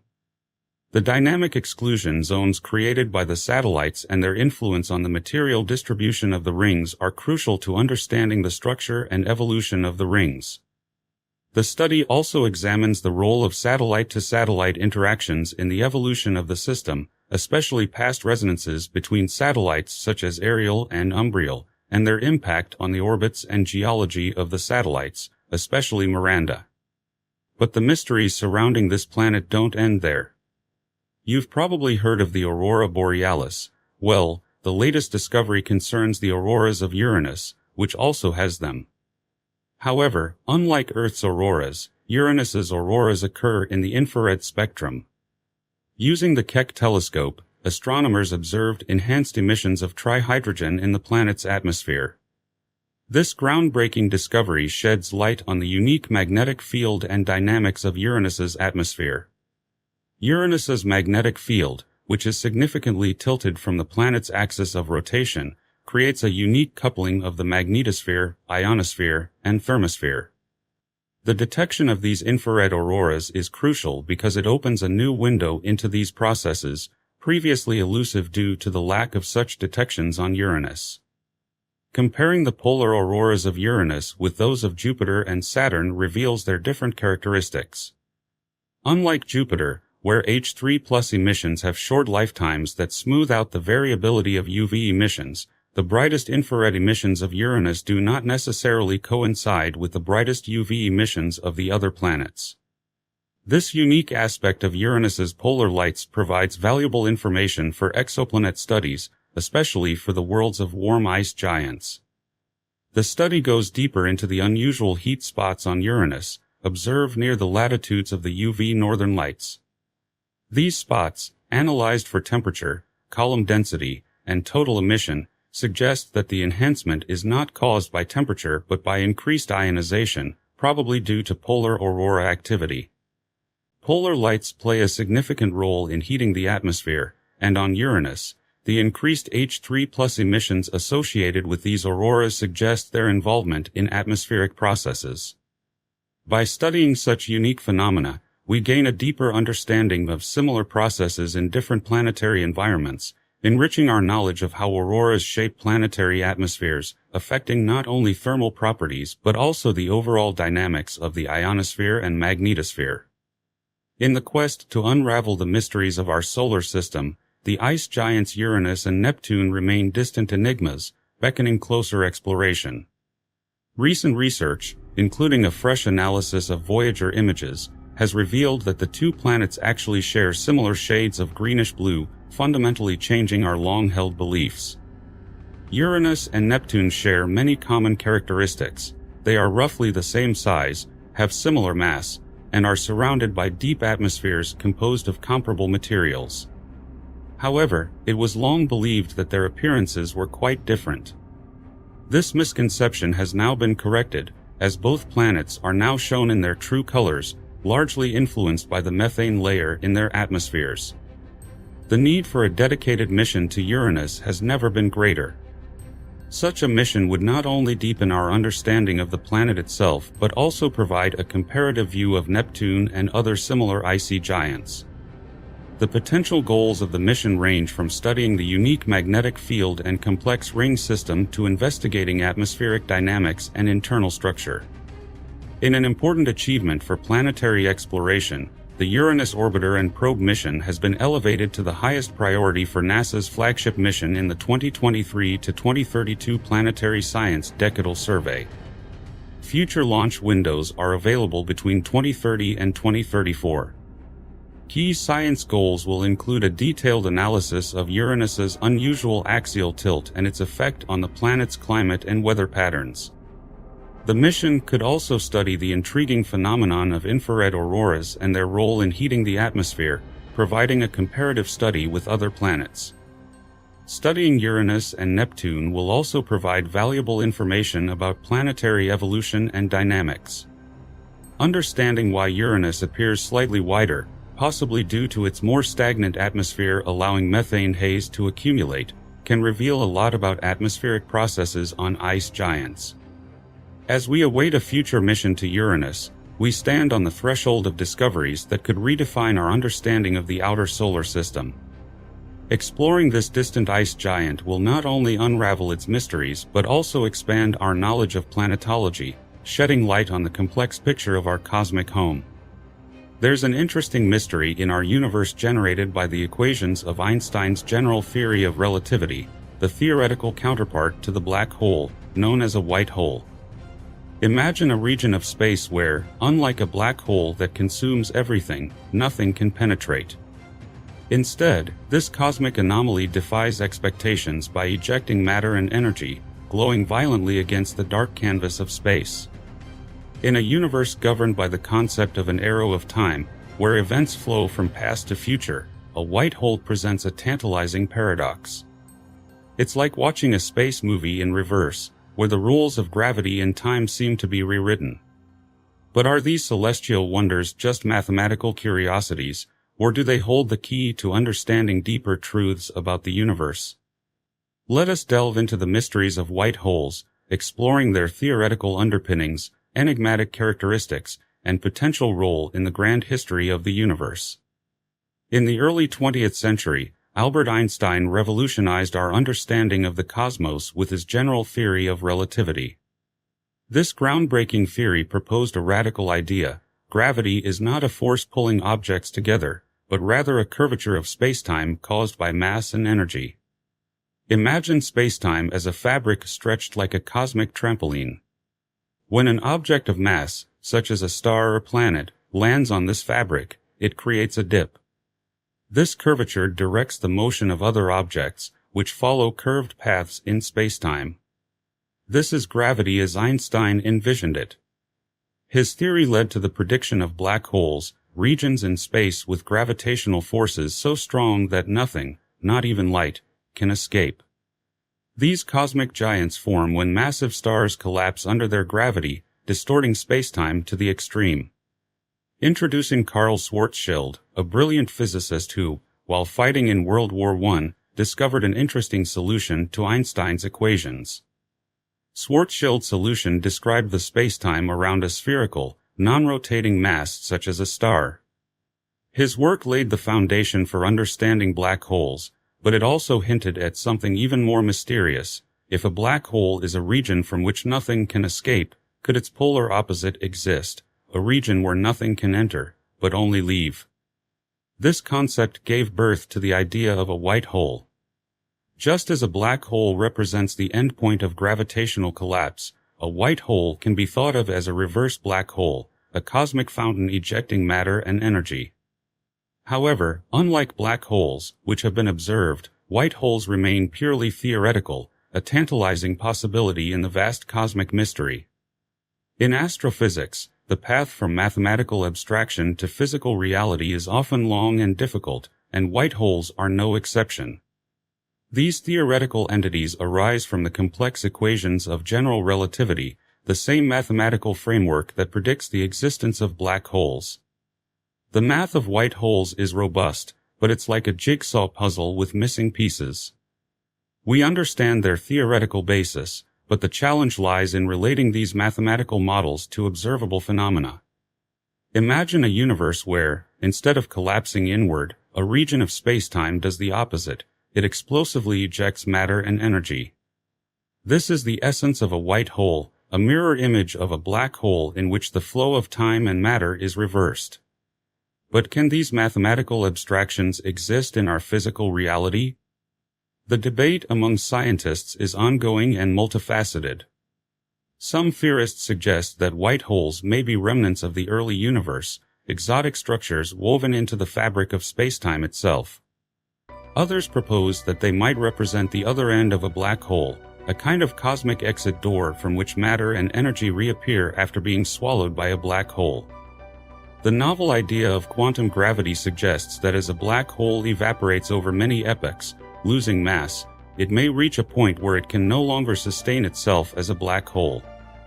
At that point, it might transform into a white hole, releasing the trapped contents back into the universe. However, there are serious challenges to the physical existence of white holes. The laws of thermodynamics, particularly the concept of entropy, present a significant obstacle.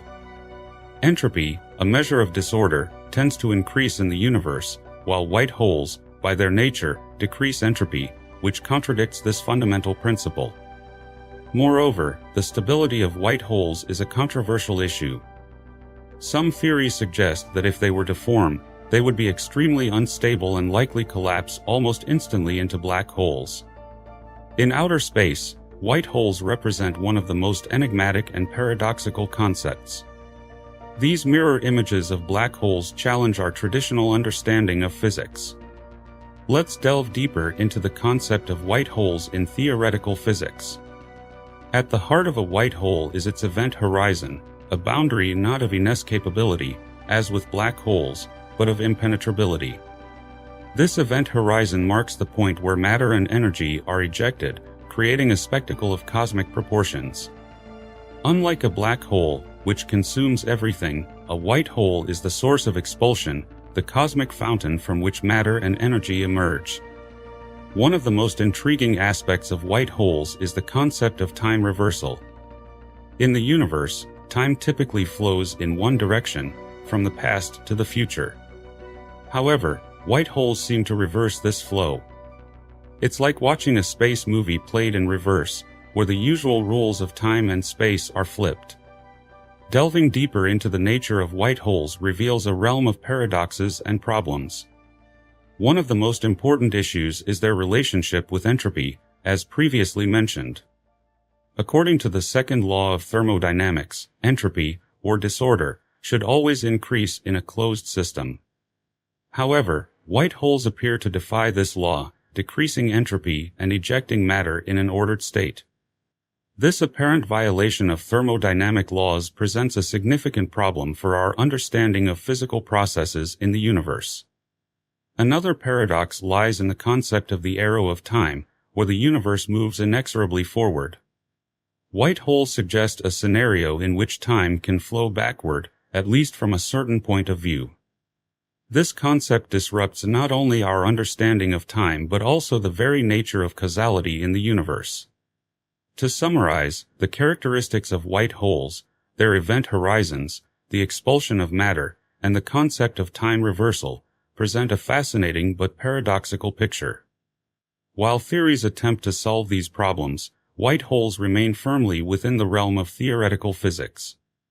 As we explore the mysteries of the cosmos, the concept of white holes invites us to rethink our understanding of the universe.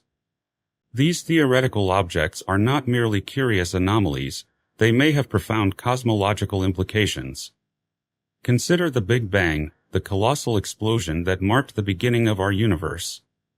Some theorists suggest that this pivotal moment in cosmic history was not just a random explosion but may have been a white hole of unimaginable magnitude, a burst of matter and energy that gave birth to the cosmos. This view offers a radical new interpretation of the origin of our universe, proposing that white holes might play a role in cosmic genesis.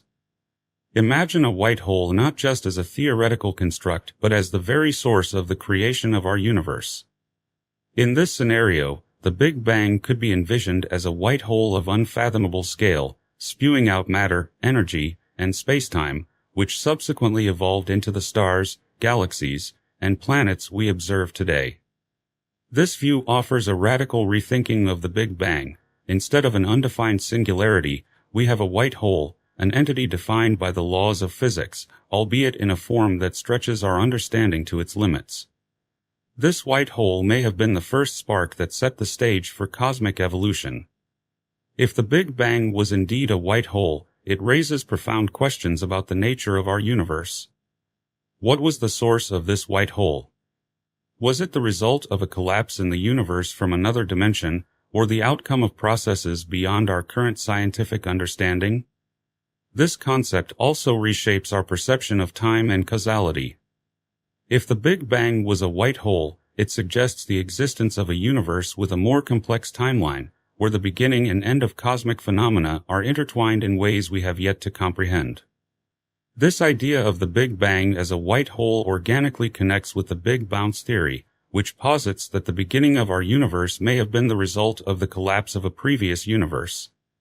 It unites the idea of cyclical universes, suggesting that each cosmic end can give rise to a new beginning, similar to the explosive genesis of a white hole. The existence of white holes may also lend support to the concept of parallel universes. If white holes can eject matter and energy, could they be a gateway to other universes? This possibility aligns with the multiverse theory, which postulates the existence of multiple, possibly infinite, universes alongside our own. In parallel universes, there may be different versions of physics, alternate histories, and perhaps even variations of ourselves. Another intriguing connection involves wormholes, hypothetical tunnels in spacetime. Theoretical models suggest that wormholes could link distant regions of space, or perhaps even different universes. If white holes are connected to wormholes, they might serve as cosmic portals, opening paths to remote corners of the universe or to other dimensions altogether. This connection raises tantalizing questions about the nature of space and time. Could white holes and wormholes allow travel over vast cosmic distances or even between different universes? Looking to the future of astrophysics, we see a great deal of scientific research touching on the subject of white holes. However, two research papers stand out from the rest, shedding light on the mysterious nature of these cosmic objects and offering new ideas and possibilities that could revolutionize our understanding of white holes. The first paper takes us on a journey to the very edge of black and white holes, exploring the close connections between them and refocusing on the physics occurring near their horizons. The authors introduced the concept of horizon-penetrating coordinate systems, a revolutionary approach that allows us to distinguish between the horizons of black and white holes. They differ from standard curvature coordinates in a small, near-horizon region, emphasizing the distinction between black and white horizons, which depends on near-horizon physics. The study suggests that black holes may not be the cosmic dead ends we once thought. Instead, they may exist in quantum superposition with white holes, creating a scenario in which observed phenomena might hint at the existence of these theoretical white counterparts. The paper also delves into the role of quantum physics in these near-horizon regions, suggesting that quantum effects may dominate, leading to significant implications for our understanding of white holes. However, the authors emphasize that there is a problem in observational astrophysics, where there is substantial observational evidence for black holes, but relatively weak support for white holes. Moving on to the second paper titled New Black-to-White Hole Solutions with Improved Geometry and Energy Conditions, the focus here is on how to convert black holes into white holes, guided by the principles of quantum gravity. This study presents models in which the effects of quantum gravity prevent the formation of singularities inside black holes, providing a smooth transition to white holes. This solves the long-standing paradox of information loss by assuming that matter can pass through a black hole and reappear in a white hole. The paper also explores geodesics within these models, confirming the completeness of particle trajectories in the transition from the black hole region to the white hole region. This supports the idea of a continuous, unimpeded flow of matter, changing our understanding of these cosmic phenomena. By integrating these theoretical developments with emerging technologies, we stand on the threshold of a new era in astrophysics. The future of white hole research promises to reveal new aspects of the universe where the boundaries between quantum mechanics and general relativity blur. To summarize, we can say that the future of white hole research is very bright. Who knows? Perhaps very soon we'll discover indirect evidence for the existence of these intriguing objects. Are we alone? This question is as old as the starlight that travels through the eons to reach us. Since the earliest civilizations, our ancestors have gazed at the night sky in wonder, their imaginations fired by the flickering lights overhead. Today, armed with modern science and technology, we still await the answer to this ancient question. But our goal is not just to find primitive life, it is to discover signs of civilizations that might share this grand cosmic stage with us. The Break for Listen project, the most ambitious search for these techno-signatures, is pushing the limits of our ability to listen in an attempt to capture the murmurs of extraterrestrial life. As we stand at this crossroads of discovery, several teams of scientists involved in Breakthrough Listen and other SETI projects have already published scientific papers that bring us closer to answering this question. So, how close are we to achieving this goal in this grand quest? What non-trivial decisions have been made to ensure a seamless search for signals and improve our chances? Let's dive in and explore the details. In our celestial odyssey to unlock the mysteries of life beyond Earth, scientists have charted two major paths across the cosmic seas, the search for biosignatures and the search for technosignatures. Each path offers a unique lens through which to view the potential for life in the universe. Guided by the principles of astrobiology and advanced technologies at our disposal, biosignatures, the chemical fingerprints of life, serve as beacons in our search for biological activity on distant worlds. These signatures are not just markers, but signs of complex interactions between living organisms and their environment. Every molecule, from the oxygen and ozone created by photosynthetic life forms to the methane and carbon dioxide produced by biological and geological processes, tells a story of potential life. The James Webb Space Telescope, with its unprecedented sensitivity to the infrared spectrum, is our most advanced tool in this endeavor. Using transmission spectroscopy, James Webb Space Telescope can analyze and dissect light from distant stars as it passes through the atmospheres of orbiting exoplanets. This light bears the fingerprints of various molecules, each absorbing certain wavelengths and leaving behind a spectral signature that James Webb Space Telescope can detect and analyze.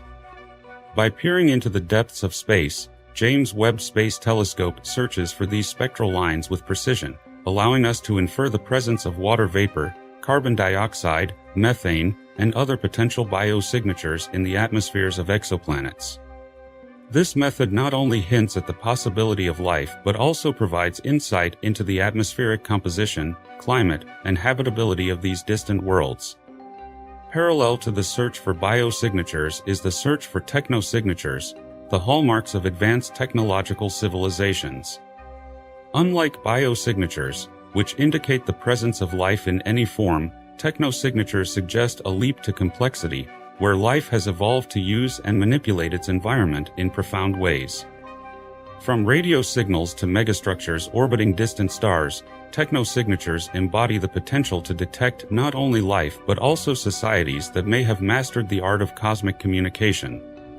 The pursuit of technosignatures spans the galaxy. Initiatives like the Breakthrough Listen project utilize vast networks of radio telescopes to listen to and eavesdrop on space. These telescopes scan the sky for narrowband radio signals, anomalies in the natural cosmic radio background that may indicate deliberate transmissions from intelligent beings. Biosignatures are whispers of life embedded in the fabric of a planet's atmosphere, providing a glimpse into invisible worlds orbiting distant stars. Among the vast number of potential biosignatures, four stand out for their significance: oxygen and ozone, phosphine and ammonia, methane and carbon dioxide, and mysterious, unexpected combinations of molecules. Oxygen, the breath of life on our planet, and its companion ozone form the first pair of key biosignatures. On Earth, oxygen is a byproduct of photosynthesis, the process that formed our atmosphere and allowed life to thrive. The presence of ozone, a molecule formed from oxygen by the sun's ultraviolet radiation, provides a protective layer shielding the surface from harmful radiation. The discovery of these molecules in the atmosphere of an exoplanet could indicate the presence of a thriving biosphere, perhaps similar to our own. Phosphine and ammonia, less common but no less intriguing, represent a second pair of biosignatures. Phosphine, a gas associated with anaerobic ecosystems on Earth, has been proposed as a potential marker of biological activity on other planets. Ammonia, another molecule with biological ties, may indicate the presence of life, especially in environments where it's not expected to exist in significant quantities due to non-biological processes. Methane and carbon dioxide form the third cornerstone of our quartet of biosignatures. Methane, a potent greenhouse gas, can be produced both biologically by organisms such as methanogens and abiotically by geologic processes. Carbon dioxide, a critical component of Earth's carbon cycle, is a product of respiration and volcanic activity. The simultaneous presence of methane and carbon dioxide, especially in unexpected ratios, may hint at biological processes in nature. Finally, with the fourth point, we move into the realm of unexpected combinations of molecules. Methane and carbon dioxide, which cannot be stably present in large quantities simultaneously without being transformed into other substances, form such combinations. These defy conventional expectations and point to the possibility of life functioning based on alien biochemical processes. The James Webb Space Telescope, humanity's most advanced observatory, is designed to study the atmospheres of exoplanets in search of these very biosignatures. Using transmission spectroscopy, James Webb Space Telescope studies light from a star as it passes through a planet's atmosphere during its transit. When light passes through the atmosphere's gases, certain wavelengths are absorbed by the molecules, leaving behind a spectral fingerprint that James Webb Space Telescope can detect and analyze. On the other hand, technosignatures, like the fingerprints of advanced civilizations, offer a different path in our quest to discover not just life, but societies that have reached a level of technological sophistication perhaps similar to, or even superior to, our own. Unlike biosignatures, which hint at the mere presence of life, technosignatures speak of the ability of civilizations to alter their environment on a grand scale, communicate across the stars, and harness energy in ways we are only beginning to imagine. Technosignatures cover a wide range of signals and structures, from radio waves unintentionally emitted by a planet's communication networks to deliberate beacons aimed at the stars, including colossal energy collectors known as Dyson spheres, or the barely perceptible glow of city lights on the night side of an exoplanet. These signatures, if detected, will not only indicate the presence of life but also provide deep insights into the technological capabilities of alien civilizations. Our own planet is a prime example of a world teeming with technosignatures. Every radio broadcast, satellite, and piece of space debris orbiting the Earth creates a symphony of signals that, to a distant observer, unmistakably indicates the presence of an advanced civilization. The very fabric of our daily lives, from global communications networks to space probes venturing into the unknown, generates a cascade of signals that radiate out into space, making our presence known to all who can hear us. But why are technosignatures a more accurate way to search for technologically advanced civilizations? The answer lies in their specificity and the intentional or significant nature of the signals and structures they represent. While biosignatures can occur from simple microbial life to complex ecosystems, technosignatures clearly indicate a level of technological development and intent. The discovery of a technosignature not only confirms the existence of life but also indicates that this life has crossed the threshold of cognitive and technological capability, engaging in activities that leave an indelible mark on the cosmic canvas. Breakthrough Listen was launched in 2016 with an ambitious mission to scour the cosmos for signs of technologically advanced civilizations. The project represents one of the most comprehensive searches for alien technosignatures ever undertaken. Armed with state-of-the-art technology and an unprecedented scope, the project utilizes some of the most powerful radio telescopes in the world, including the Green Bank Telescope and Parkes Observatory. These colossal ears tune into the quiet whispers of the universe and can detect a range of signals, from faint radio emissions from distant stars to potential transmissions of extraterrestrial origin. At the heart of the mission is the desire to detect technosignatures, signals that, by their nature, can only be produced by technological means. These can range from narrowband radio signals that differ from the natural background noise of space to powerful laser pulses that cut through cosmic clutter. The project initially focused on the Milky Way galaxy for strategic reasons, beginning the search in our cosmic neighborhood, where such signals may be strongest and most detectable. The Milky Way, with its billions of stars, provides fertile ground for such work. Each observable star is a potential sun for other planets, and each planet a potential cradle for life as we know it or life yet to be imagined. The project was not just designed to search for signals in our galaxy, but also to explore in depth the nature of life and intelligence in the universe. Sifting through the cosmic expanse of the Milky Way, looking for signs of life, is akin to searching for a single word spoken in a whisper in the middle of a bustling metropolis. A galaxy of about 100 billion stars can easily conceal the signals of other civilizations. The task of monitoring such a vast array of targets for technosignatures is monumental, not only because of the large number of stars but also due to the complex array of cosmic phenomena that can obscure or mimic the signals we are looking for. The problem is compounded by the limitations of our current technology and the limited resources at our disposal. Even with the most advanced radio telescopes, we can only listen to a small fraction of the stars in the galaxy at any given time.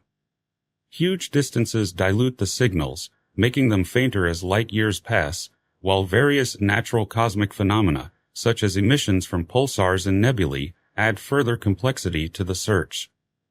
In the face of these challenges, astronomers and scientists have looked beyond the familiar boundaries of the Milky Way to the wider universe.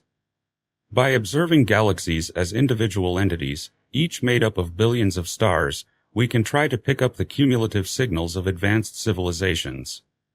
This extragalactic strategy is based on the premise that a sufficiently advanced civilization could harness technologies that affect its entire galaxy, from building megastructures like Dyson spheres to harnessing the energy of supermassive black holes. Such grandiose endeavors could lead to technosignatures that, in theory, could be found in vast intergalactic voids. The transition to extragalactic studies comes with its own challenges, from even greater distances to the need for more sensitive instruments and more sophisticated methods of data analysis. Nonetheless, each galaxy observed and each data set analyzed brings us closer to understanding whether we're truly alone in the universe or part of a grander galactic reality. In 2023, Carmen Chosa and her team embarked on a remarkable journey of extragalactic exploration using the Robert C. Byrd Green Bank telescope. They launched an ambitious mission to observe the centers of 97 nearby galaxies, conducting a 5-year-long study. This research, one of the largest of its kind, involved searching for narrowband Doppler drift across 4 frequency bands ranging from 1 to 11 GHz, aiming to detect signals from civilizations potentially capable of using energy equivalent to a Kardashev Type II civilization. The study's cornerstone was the implementation of the TurboSETI pipeline, a sophisticated tool designed to search for Doppler drift. This pipeline played a vital role in analyzing the vast data sets collected during the study. To address the persistent challenge of radio frequency interference, often mistaken for extraterrestrial signals, the team employed an on-source, off-source cadence pattern. This method involved alternating between observing the target galaxy and a nearby region without the target, repeating the process 3 times per galaxy. Since radio frequency interference and localized noise occur regardless of the telescope's pointing direction, they show up in both on-source and off-source observations, while a true astronomical signal would only appear in on-source observations. This approach helped distinguish real astronomical signals from terrestrial interference, improving the reliability of the results. Despite these careful methodologies and advanced technology, the study faced significant challenges, particularly from radio frequency interference. The team's innovative mitigation strategies, including signal injection and recovery tests, were critical in differentiating between terrestrial and potential extraterrestrial signals. These efforts underscore the difficulty of finding technosignatures, as signals from beyond our galaxy must be significantly stronger than those detected within our own galaxy. The exhaustive search yielded 634,313 hits across all observed galaxies. These hits represent potential signals identified by the data analysis pipeline as standing out from background noise and deserving of further investigation. Through additional refinement and analysis using computer algorithms, the team narrowed the list down to 1,519 events of particular interest. These events were closely scrutinized by the research team, who sought to separate potential extraterrestrial signals from the pervasive RFI noise. Ultimately, all 1,519 events were determined to be associated with terrestrial sources or natural cosmic phenomena. Despite the challenges, Chosa and her team's work sheds light on the progress we've made and opens the door to new frontiers. Reanalyzing data through the lens of machine learning offers a promising chance to uncover signals that may have previously been overlooked or dismissed as noise. This ever-evolving landscape of SETI research, continuously enriched by technological advancements, invites us to look deeper. As we move forward, armed with improved tools and a clearer understanding of the obstacles ahead, the search for extraterrestrial technosignatures continues. In the meantime, we eagerly await new opportunities to solve the mysteries of the cosmos. Beyond the gas giants in the shadowy depths of our solar system lies a world veiled in intrigue and mystery, Pluto. Once considered the 9th planet, it now occupies a distinct category, remaining at the center of scientific curiosity. For decades, Pluto appeared as a mere blurry speck of light through our most powerful telescopes, a distant dot at the edge of our view, keeping its secrets in the cold, dark expanse of space. But in the early 21st century, an unprecedented mission began. The New Horizons spacecraft embarked on a billion-mile journey to explore Pluto's icy frontier. What the spacecraft discovered was astonishing: towering ice mountains, vast nitrogen glaciers, and the legendary heart-shaped Tombaugh Regio, a feature so massive it can be seen from space. But these discoveries are only the beginning. Join us as we delve deeper into the icy reaches of the outer solar system, where one dwarf planet awaits to reveal its story. In the early 20th century, the search for a ninth planet, the mysterious Planet X, captivated the world of astronomy. The search was more than just adding another name to the list of planets. It was about understanding the unseen forces shaping the orbits of known celestial bodies. At the heart of this search was the Lowell Observatory in Flagstaff, Arizona, where a young astronomer named Clyde Tombaugh embarked on a painstaking quest. Armed with a telescope and photographic plates, Tombaugh meticulously scanned the night sky, inch by inch, in search of an elusive planet. On a February night in 1930, his perseverance paid off. Among the countless stars, he spotted a moving object, a tiny speck of light unlike anything else he had observed. It was Pluto, a distant world named after the Roman god of the underworld. This discovery would change the boundaries of our solar system. As the decades passed, the Hubble Space Telescope brought us closer to Pluto than ever before. Launched into orbit in 1990, Hubble's powerful lens pierced through the distance separating us from the outer solar system. The first images of Pluto were a revelation, transforming the distant dwarf planet from a mere glowing dot into a world with distinct features. These Hubble images laid the foundation for more detailed studies, showing Pluto's complex surface marked by variations in brightness and color, hinting at a dynamic world waiting to be explored. An odyssey of discovery that began with a single blinking dot on a photographic plate has now brought us to the threshold of a new frontier. Pluto, once a mere curiosity at the edge of our solar system, was about to reveal its secrets through a relentless pursuit of knowledge and an enduring spirit of exploration.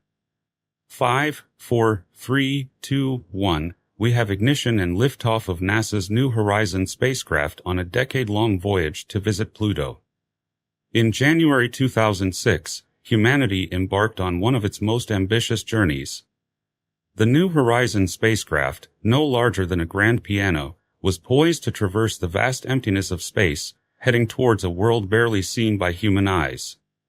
Its mission was to unlock the secrets of Pluto, the mysterious dwarf planet at the edge of our solar system. When New Horizons soared into the sky, it carried the aspirations of countless people who had devoted years to that moment. The journey was a marathon of cosmic proportions, spanning nearly a decade and more than 3 billion miles. With precision, it plotted a path through space, guided by gravitational slingshots of celestial bodies in its way. In 2015, after 9 long years, as New Horizons approached its distant destination, the world watched with bated breath. The first images were revolutionary. Pluto, once just a speck of light in the most powerful telescopes, now appeared as a world of mountains, valleys, and plains. The landscape that came into view was strikingly varied.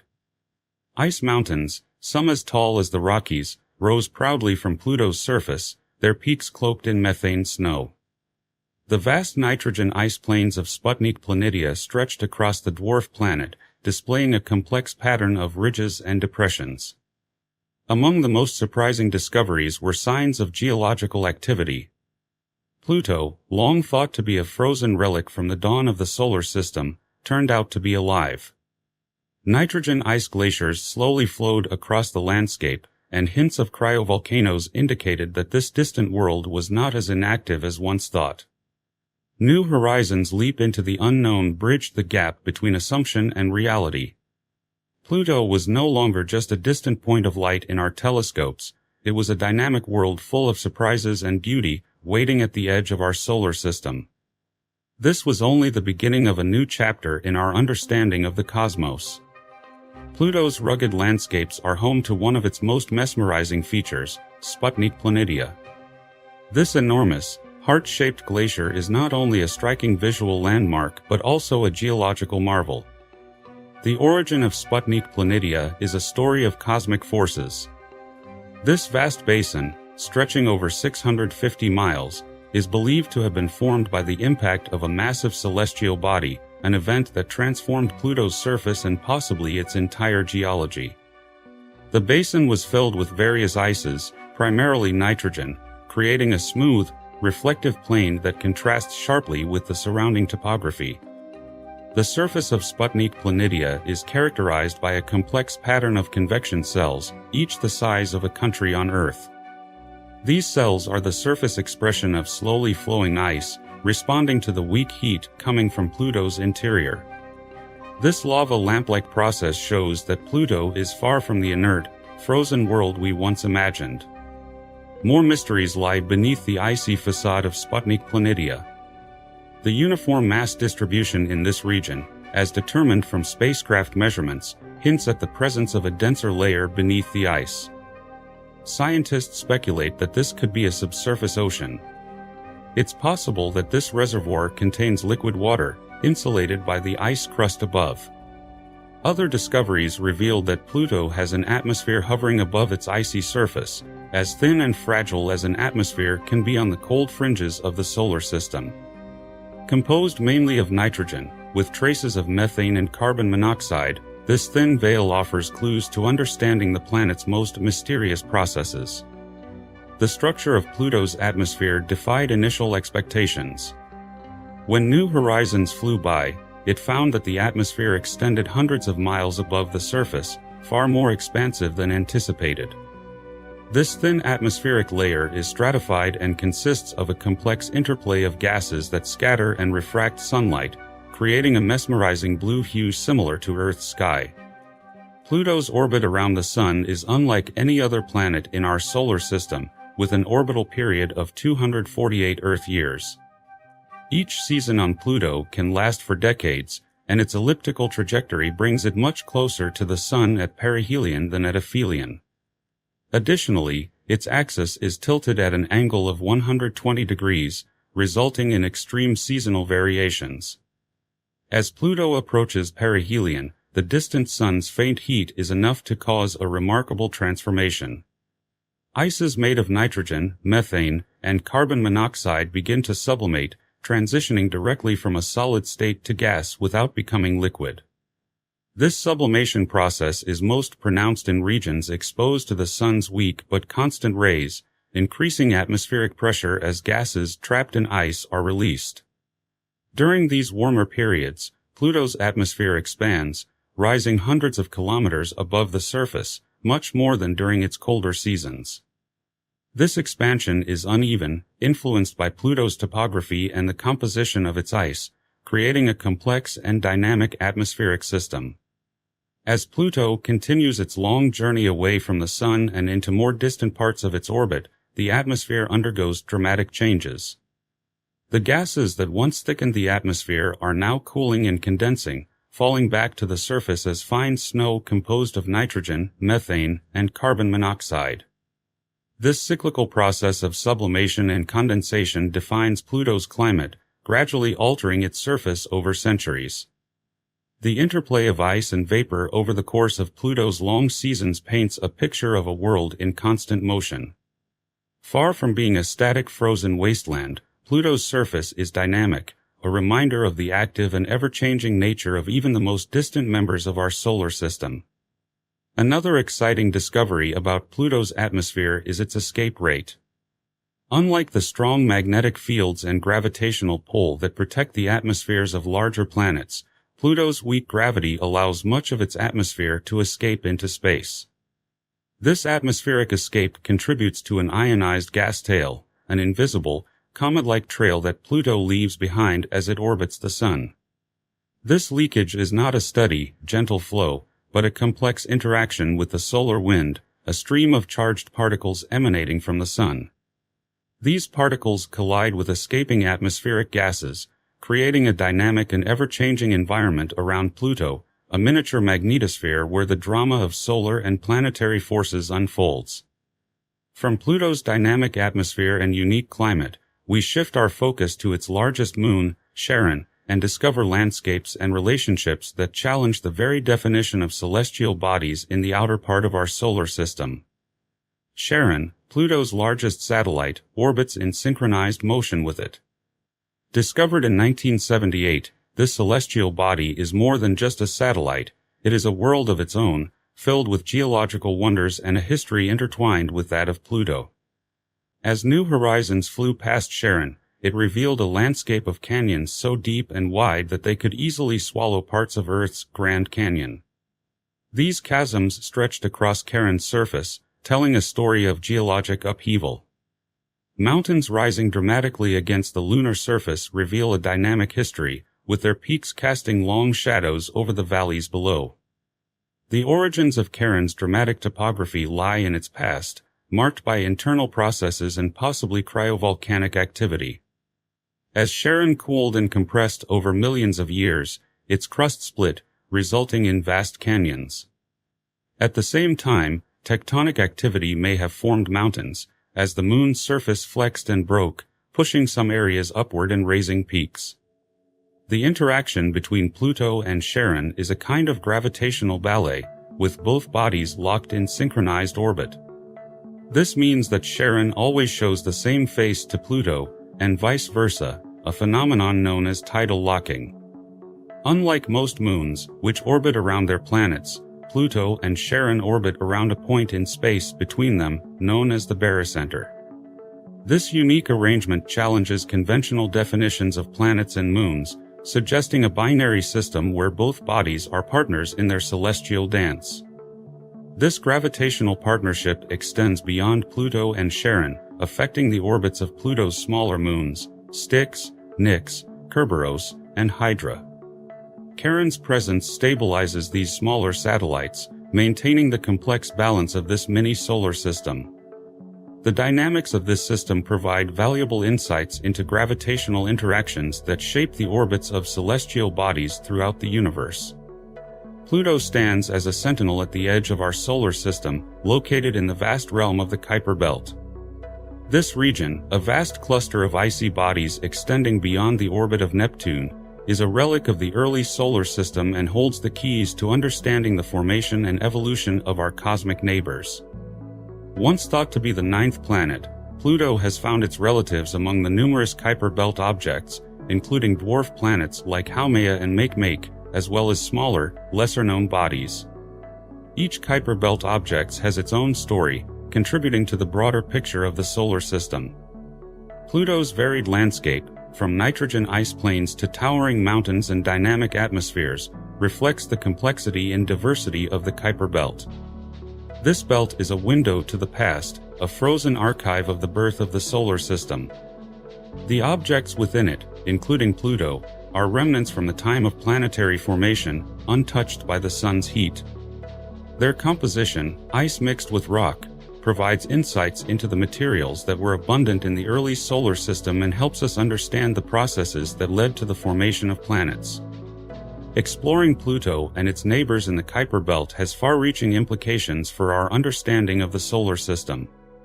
Each mission, like the New Horizons flyby of Pluto and Arrokoth, peels away layers of mystery, revealing the conditions and processes that prevailed in the outer solar system billions of years ago.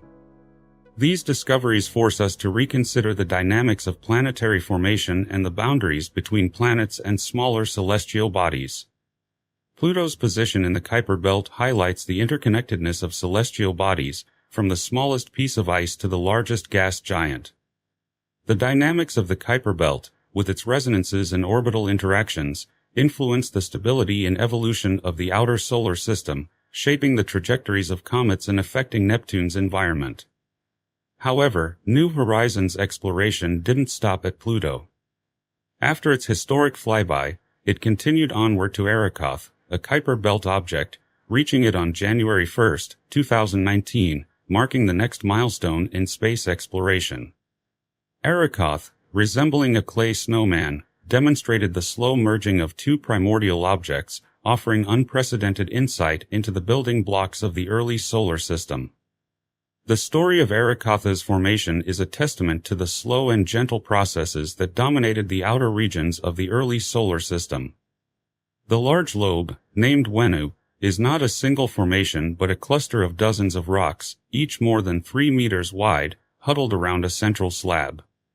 This discovery refuted previous notions of high-velocity collisions during planetary formation, suggesting instead a gradual merger at speeds of less than a dozen feet per second. This intricate interaction between the two lobes, losing angular momentum and smoothly merging, creates an image of a patient cosmos, where the building blocks of planets come together in a heavenly cycle of gravity and time. Looking ahead, the horizon of solar system exploration is filled with potential. New Horizons missions are already capturing the imagination of scientists and engineers. One of them envisions an orbiter capable of mapping Pluto's surface with unprecedented resolution, uncovering the mysteries of its small satellites, and exploring the perpetual darkness created by Pluto's axial tilt. Another proposal, inspired by the legacy of the Cassini mission, aims to use Charon's gravity to create complex orbital trajectories around Pluto, allowing for a comprehensive study of the dwarf planet and its satellites. Such missions could use electric propulsion, replicating NASA's Dawn mission success, and could potentially explore beyond the Pluto system, reaching new frontiers in the Kuiper belt. Emerging technologies, like direct fusion drives, promise to propel future spacecraft to the outer solar system with unprecedented speed and efficiency. A report titled The Fusion-Enabled Pluto Orbiter and Lander, from NASA's Innovative Advanced Concepts program, describes a mission using a fusion reactor. A 1,000-kilogram orbiter and landing modules could reach Pluto in just 4 years, traveling more than twice the speed of New Horizons. These promising propulsion systems could significantly shorten travel time, opening new pages in the exploration of the distant worlds on the outskirts of our solar system. As we travel the vastness of space, exploring distant worlds and uncovering their secrets, our understanding of the cosmos continues to evolve. The story of Pluto, from its discovery to today, is a vivid reminder of the dynamic nature of science and our ongoing efforts to categorize the universe around us. Pluto's unique orbital interaction with Neptune adds another layer to its fascinating story. During its 248-year orbit around the Sun, Pluto appears closer to the Sun than Neptune for a brief time, challenging its classification as the 9th planet. This crossing of orbits, when Pluto and Neptune swap positions, occurs due to Pluto's elliptical orbit and its inclination relative to the plane of the solar system. Despite this temporary shift, Pluto's overall trajectory ensures no risk of collision with Neptune, thanks to their mutual orbital resonance. The lengthy debate over Pluto's planetary status has sparked discussions and controversy far beyond the astronomical community. In 2006, the International Astronomical Union revised the definition of a planet, leading to Pluto's reclassification as a dwarf planet. This moment was not only a turning point for Pluto but also a catalyst for re-evaluating other celestial bodies. Pluto's history is closely tied to the Kuiper belt, a region teeming with objects that blur the boundaries between planets, moons, and smaller celestial bodies. Studying Pluto and its neighbors forces us to rethink the vast array of characteristics that celestial bodies can possess, from their atmospheres and geology to their orbits and interactions. In the grand canvas of the cosmos, every celestial body, from the smallest asteroid to the mightiest gas giant, plays a critical role in shaping our solar system. As we stand on the cusp of new exploration, Pluto's legacy and the knowledge gained from the Kuiper belt serve as guiding beacons, leading us to a deeper understanding of our place in the universe. Rethinking our cosmic neighborhood is not just about assigning labels but embracing the diversity and complexity of the universe itself.